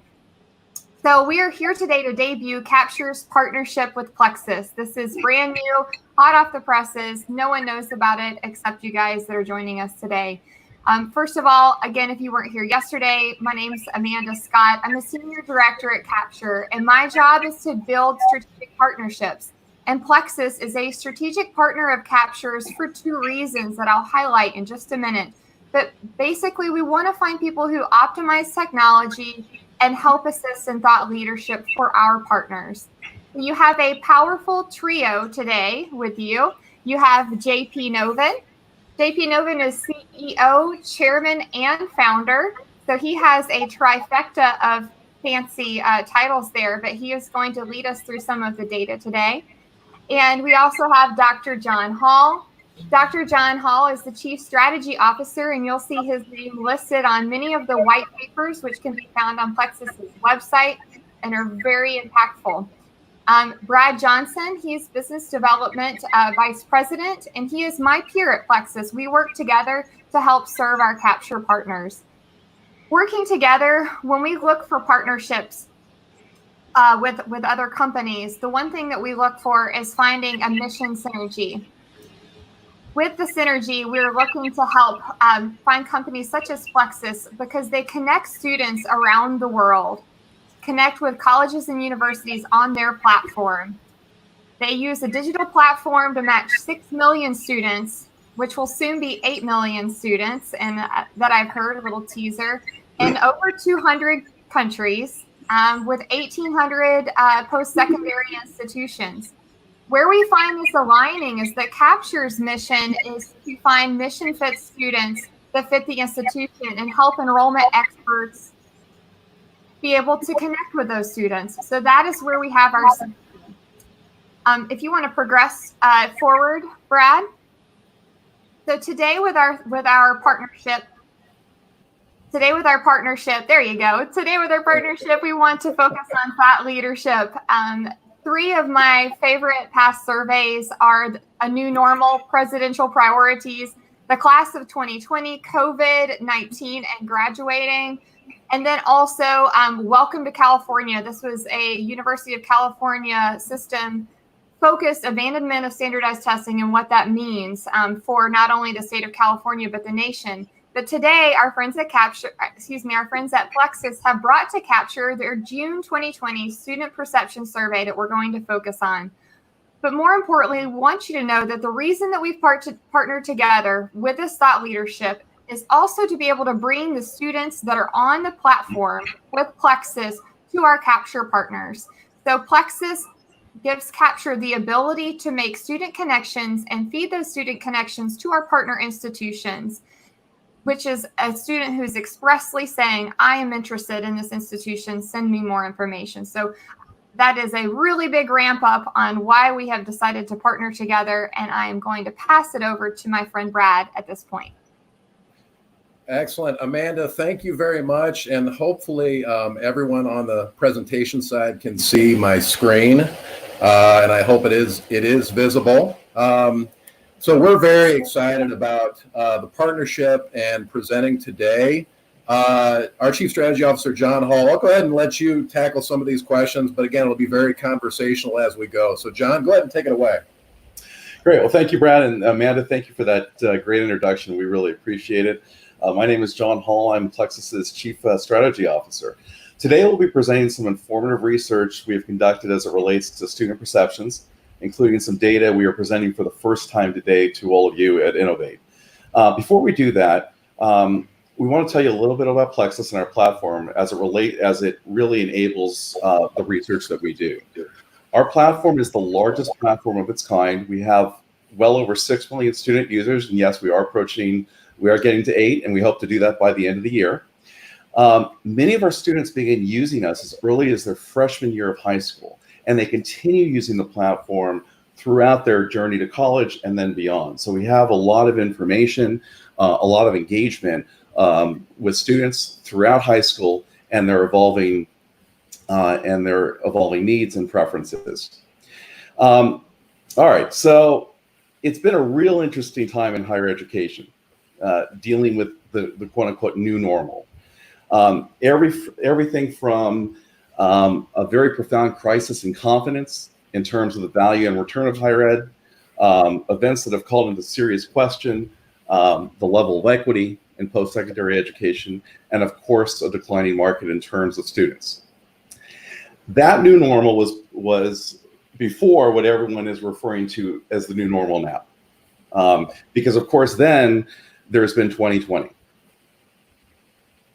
The existential change that was happening has been accelerated now by years. There's been a significant degradation of what we call consumer goodwill. When we talk about consumers, we're talking about students in terms of students' perceptions about education in general. And the marketplace in some ways has done a 180-degree switch. Look at community colleges. For the last several years, community college enrollment has been declining with double digits in most cases. Now, it appears that community colleges are going to see a surge of students this fall. So with that, let's discuss some of the research. Nearly 85% of students at this point have less confidence in the education system than they did in January of this year. And that number continues to decline. That number was about 78% at the end of May when we did our prior survey, prior to Memorial Day holiday. And now, with the events since, with the protests and a lot of the things important things that have taken center stage, education has suffered as an institution as well, just like government and many other institutions have been called into question. Now, let's talk about this, the feeling of a gap year. We've heard a lot of talk out there that this is going to be the largest gap year ever. A lot of students are just going to take the year off. We are not seeing that. We haven't seen that in any of our surveys to date. In fact, 93% in our last survey, and we're just releasing this today, over 93% of students who were planning on going to college this fall prior to COVID are still planning on going. Okay. Now, there's a big caveat with that. The caveat is that 55% of those students may still change their mind in terms of where they're going to go. So are students going to go to college this fall, seniors who are graduating high school? Yes, but their plans are not necessarily intact. Now, the good news is that the number is 55% versus close to 70%, which is where it was when we did our first survey after COVID took center stage. So it appears that student plans are really stabilizing, but there's still a significant amount of question and trepidation, and students are still, even though many report to having made their deposits or multiple deposits in certain cases, there is still a big chance with plurality of students that they may change what they're going to do. And that's just an important thing for all of us to know. Talking a little bit about the methodology of our surveys, we conducted surveys in March, April, May, and just recently over the past 10 days. Each time we survey about 500 to 600 college-going students. We use representative samples of high school students. There is a slight overrepresentation in the data of four-year students, and we do phone and email polling, okay? So what are students, so what are incoming students? Students are going to college this fall saying. We talked about the disillusionment, and we talked about the percent that are still unsure. 68% of students are very concerned about value. Now, some of that is the value that they're going to receive in the short term in terms of, are they going to be able to actually gain the benefits of getting a campus-based education? But a lot of it is, am I going to get a job? Is this going to be worth it at the end of the day? Students want change. They do embrace some of the benefits of online learning. The vast majority, about 91%, reported that the way virtual learning has been delivered for them at the end of high school has been poor or very poor. But they also want some normalcy. Normalcy is a very important theme for these students, and that continues to increase with each survey. Students are also telling us that testing is perceived to be unfair. So we also have surveyed students that are in lower classes in high school, meaning that they are freshmen, sophomores, and rising seniors versus graduating seniors. Okay, and about 84% of students report that they perceive standardized testing, to be unfair. Okay, and that seems to be an authentic gesture in that there were some students that simply didn't want to be tested. But the vast majority of students have a very strong feeling that testing is unfair. They've also reported that, and this is rising seniors specifically, that they feel barraged by all the marketing messages that they get from colleges, and they're ignoring the noise. Students completing the 9th and 10th grades, however, would welcome more engagement from colleges. They would love to hear from colleges, whereas you have the exact opposite with rising seniors. Students believe higher ed will look quite different by the time they go to school, and about 88% of underclassmen in high school are very concerned about the ROI they'll get when they go to college. All right, so what does this mean? What does this mean on a day-to-day basis? How can we do things differently? What do we need to do to address this? Pivot, pivot, pivot. Supplement search. A lot of students are not in the search databases, and that is just going to increase over time. Engage earlier. Students are telling us that they want to be engaged earlier than they traditionally have been, and they welcome that engagement versus students that are rising seniors that are feeling barraged. Students want truly personalized and deeper engagement. They continue to tell us, rising seniors specifically, that what they get does not connect with them personally, does not connect with their situations and their needs. And innovate, innovate, innovate. Okay, we have to do things differently, smarter, and differentiate ourselves. with that, I'm going to introduce our CEO, JP Novin, who's going to talk about how we can innovate. One of the ways we can innovate and strongly address some of the things our students are telling us. JP? Well, thank you, John, and thank you, Amanda and team. Thanks for having us here today. We've been talking to maybe a couple of hundred university presidents and thousands of students in the past few months, and it's really hard to talk about innovation and not talk about the period of time that we live in. So, if we just go back a little bit, if you go back to the Renaissance when information was doubling every 250 years, that was incredible. Because before that, information and the library of information was doubling every 1,500 years. So 250 years seemed like very radical. Now, I know you're all familiar with Moore's Law, and as we start looking at data with the advent of internet, data started doubling every 1 to 2 years. Well, now data is actually doubling almost every 12 hours, right? The amount of data that has ever been available is doubling every 12 hours.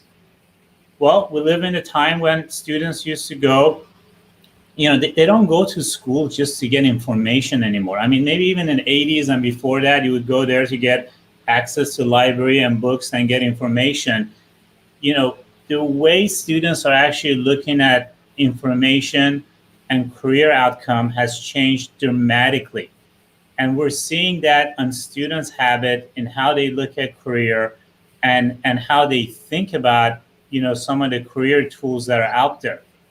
So one of the things that we're seeing on Plexus is when a student comes on Plexus, first of all, it could be a freshman in high school, it could be an adult learner, it could be an online student. So when they actually come on Plexus, we have over 6 million plus of these students. So the information on Plexus actually is also doubling every month. So we actually adhere to this. We want to continue growing the amount of data available to students. So a student comes on Plexus and they end up actually researching universities. We're seeing them actually talking to a live counselor on a Plexus. But more and more, what we're seeing is they're actually asking questions of other students that are in colleges, alumni. So they want to engage and they want to use their digital footprint to gain more information. But also we're seeing that students' ideas change. So for example, if let's take Jane, for example, Jane comes on Plexus and she's a freshman in high school. And when she's a freshman, she has no clue what she wants to study. And then, she ends up going to take a few biology classes, maybe does an internship, sees a show and says, something, I want to do nursing. And as time passes by the time that she actually decides what she wants to study, if she's not undecided, she goes through a lot of phases. So on Plexus, we provide career tools, we provide live counseling. Oh.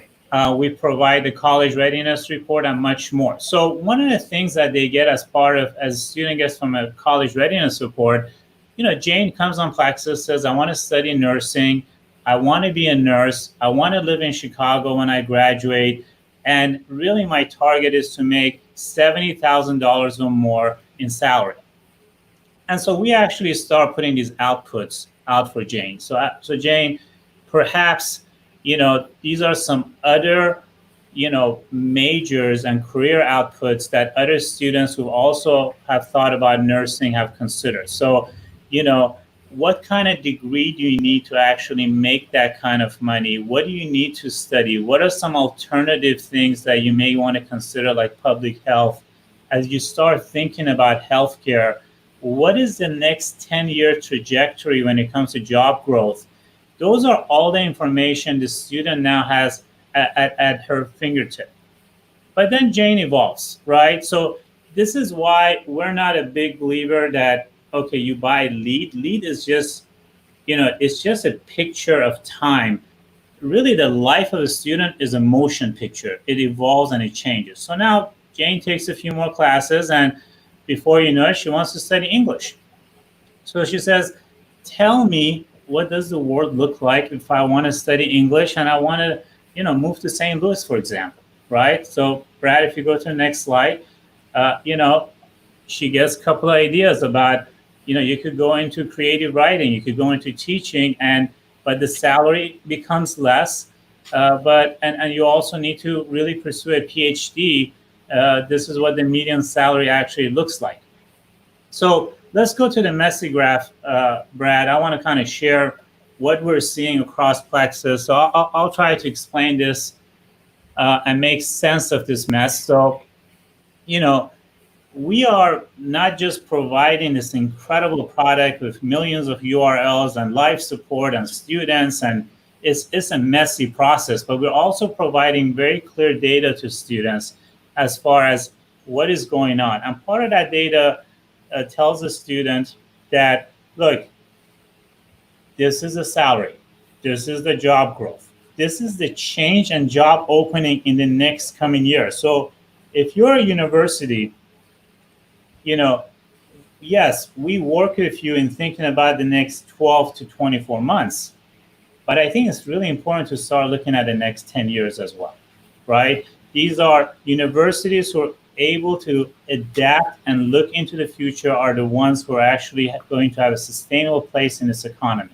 So currently on Plexus, we see a lot of people who are interested to become registered nurse, computer engineering, analysts, market researchers. Those are very popular majors across Plexus, and we give a lot of data about that.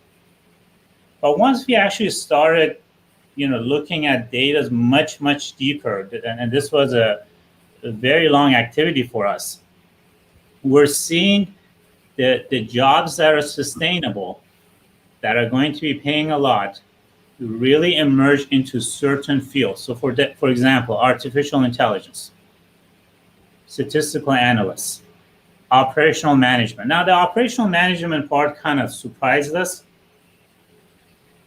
because we thought about it. So what is going on? Why is this really the trend that's going on? And then we started looking at manufacturing. So if you look at, a lot of the manufacturers used to have thousands of employees, right? Now they might have 50 people who are actually managing a lot of robots and robotics, right?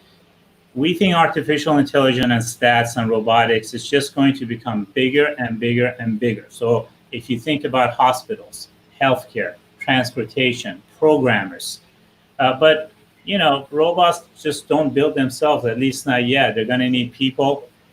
And so we're seeing a lot of the jobs in the next 10 years going towards actually how do we not just automate processes, but actually build robots to do a lot of the works that humans do. And frankly, it's not going to be immigrations that's going to take a lot of people's jobs. It's going to actually be a lot of the robotics. Now, having said that, that doesn't mean that humanities and social sciences have no place. They actually have a very special place. If it's done strategically, there's a big room for sociology and humanities and what have you. So with having said that, I'll have Brad wrap this up, but data is extremely important, and planning for the next 10 years is even more important. So Brad, with that, I hand it to you. Excellent. Hey, JP, thank you so much. John, both of you, great information.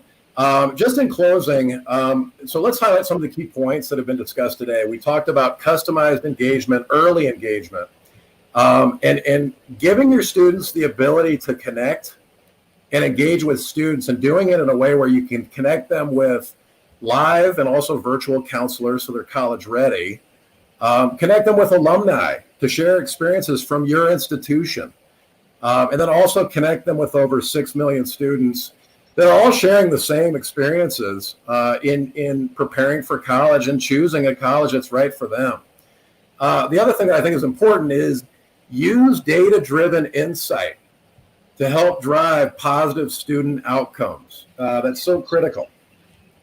And as we look at the last slide, how can we help? What does this look like as far as our partnership with Capture, and what can we do? Well, at the end of the day, we can help be a strategic partner that help builds and executes a blueprint for enrollment growth and sustainability. So we will help your institution compete in a crowded market and help realize growth and long-term viability. And at the end of the day, also help your students succeed. So we want to thank you very much for your time.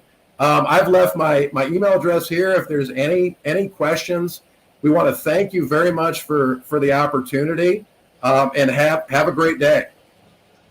Thank you.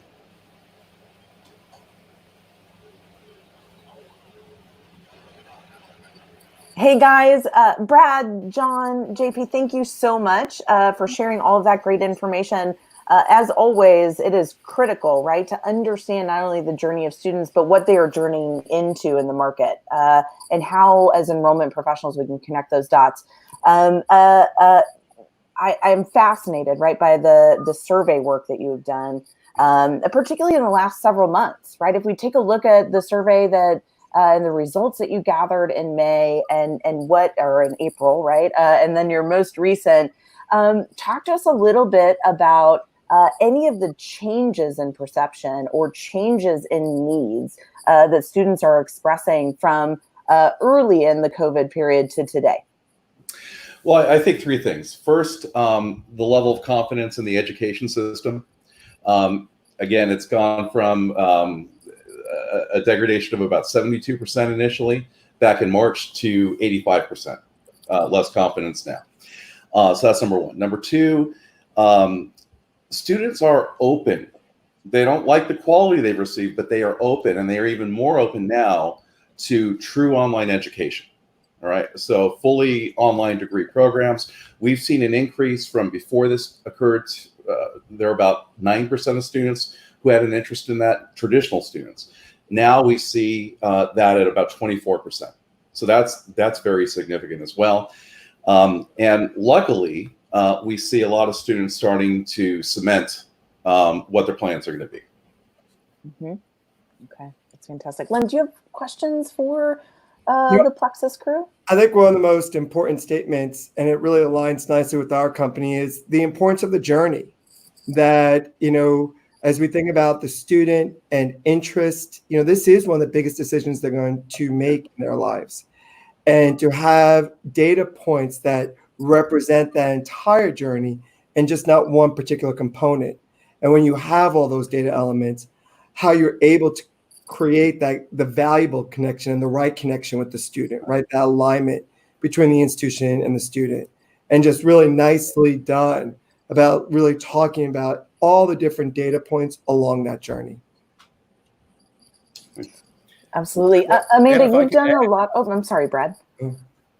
No, I was just going to say, and if I could just, add to that, I think the fact that students now are really asking for customized, engaged communication, and that recruitment has started earlier. These students want to be engaged as early as freshman and sophomore year. And I think what's nice about that is it really also allows schools to really focus on efforts, not just putting bodies in seats for the next term, but also thinking ahead and thinking about future viability and what that means years ahead. Yeah. Absolutely. One of the things that is striking to me, right, as we step back and look at the work that's being done in the enrollment industry in the last several months and looking forward to the next several, right, as we enter into the fall term. And yesterday we talked about React, right? That is where we have been. We need to move into Reconnect and Reenergize in thinking about future classes, right? We have to be able to begin building for the future for our institutions. I think the connection between strategically selecting, right, within the search process, finding the right fit individual for your institution that will have the propensity for conversion, and more importantly, the follow-on pieces of that. What are the engagement strategies that you're going to put in play to ensure that those students receive the kind of information that they're looking for when they're looking for it? And I think that's a critical question that we need to ask ourselves as enrollment professionals, and understanding that we've now created a new norm, right? In your survey results, we're hearing the echoes of student voices saying, I actually like this online engagement stuff. I want to be on campus, but I'm going to need this too. And so how do we change our business model, right? Or adjust and adapt and innovate within those concepts and ideas? Amanda, do you have, I know you've spent a lot of time with John, Brad, and JP, questions for them or anything that you'd like to add? Sure. So the one thing about the platform that I think is really helpful to students is being able to compare out what type of programs and jobs are available at schools when they're looking for those outcomes. I know the first time they showed it to me, I thought, oh, wow, I wish I had had this, because my undergrad degree was in communication with a minor in business and a minor in religion. And I remember my dad saying to me, like, what are you going to be, a televangelist? So I think that this gives us a lot of different options for students to look at to understand what they can do at particular institutions. Thank you guys for joining us today. Thank you. Thank you for being our partner. And reach out to myself or Brad if you have any questions about how Plexus can help our capture partners. Thank you for all. Thank you very much. I look forward to meeting you. Thank you. Thank you all. We'll see you soon. Great. Bye-bye. Thank you. Bye-bye. Len, what a day. I'm- What a day. Oh my gosh. From John Foster, right? Talking with us about things that we should be looking at in the world of prediction and modeling, and even the thoughts of how to think about how to do prediction without a model, right? In a limited resource environment, and how important it is to not reject a prediction because things are unknown right now, but to rather lean on that as a core tenet in your analysis. I end up geeking out every time John presents. I think what excites me is with Dr. Roy, I mean, though she did talk about pivot tables, but I think what's really important, we sometimes fail, to align not only the data, but then looking at the data, go back to now's the time as we look forward to say, where are we spending our money as institutions, taking that data set and whatever that, the outcome of the data set is, however you execute, right? Whether it's via your spreadsheet, whether it's through us or, another provider, then saying, well, how do I need to spend my precious marketing dollars? And for many of us, we do that. But now when you start thinking about what John talked about, the deciles, and start thinking about, okay, if I know that, students in these deciles from a region that actually is one where we don't have a counselor, but actually has a higher conversion rate, well, maybe that tells you something. And then map on top of that, is there a stronger alignment between what our program offering is and the growth of those programs within that geographic territory, right? So something for people to think about, not only the programs, and you can see that on most state education sites, go to the Office of the State Superintendent of Education. They'll tell you what their core requirements are. Furthermore, please go to a Secretary of Education or Workforce Development.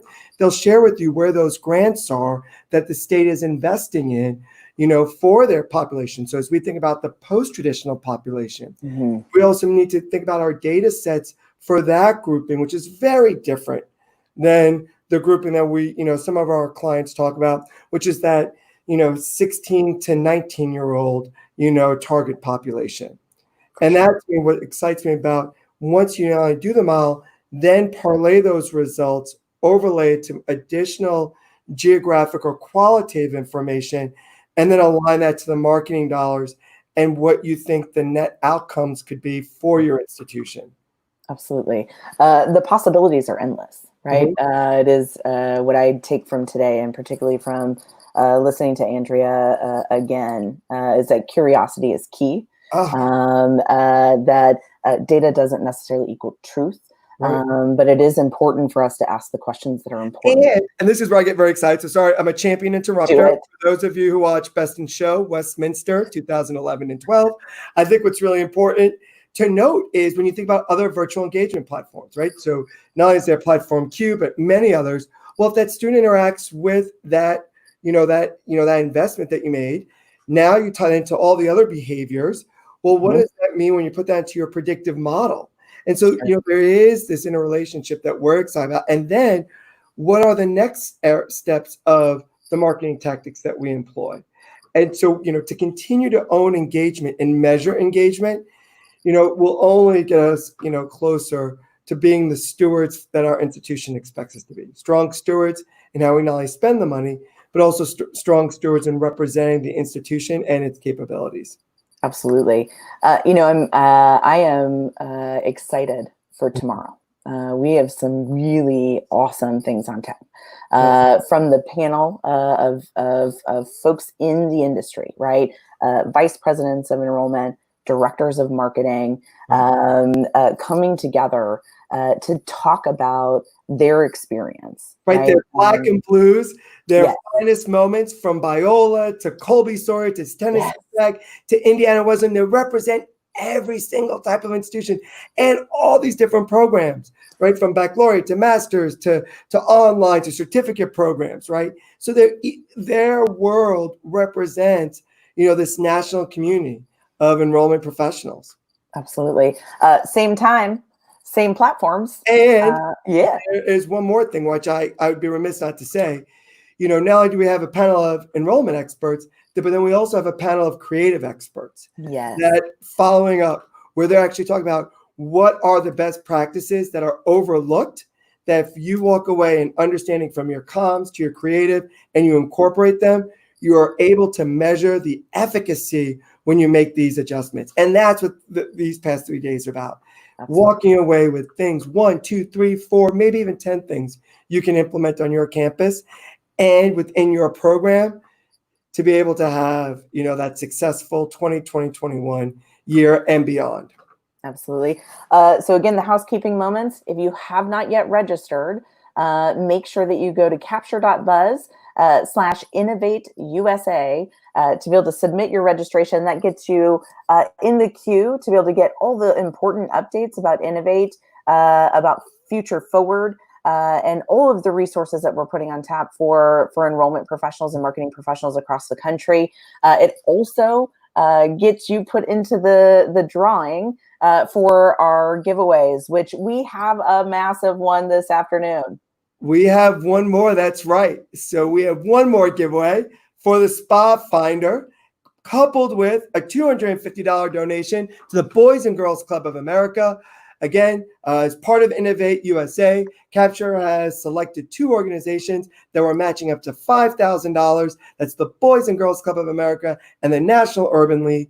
And the winner for the Spa Finder gift card, drum roll please, is Linda B. from Ohio. Linda, congratulations from all of us at Capture.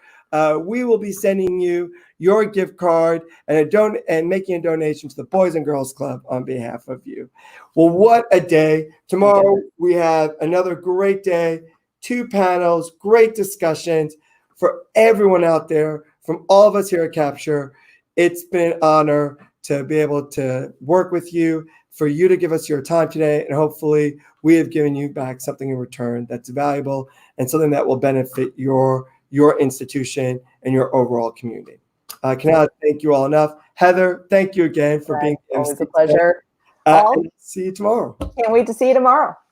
Thank you, everyone. And this concludes the second day of Innovate USA, hosted by Capture. Have a wonderful afternoon, everyone, and see you tomorrow. Take care.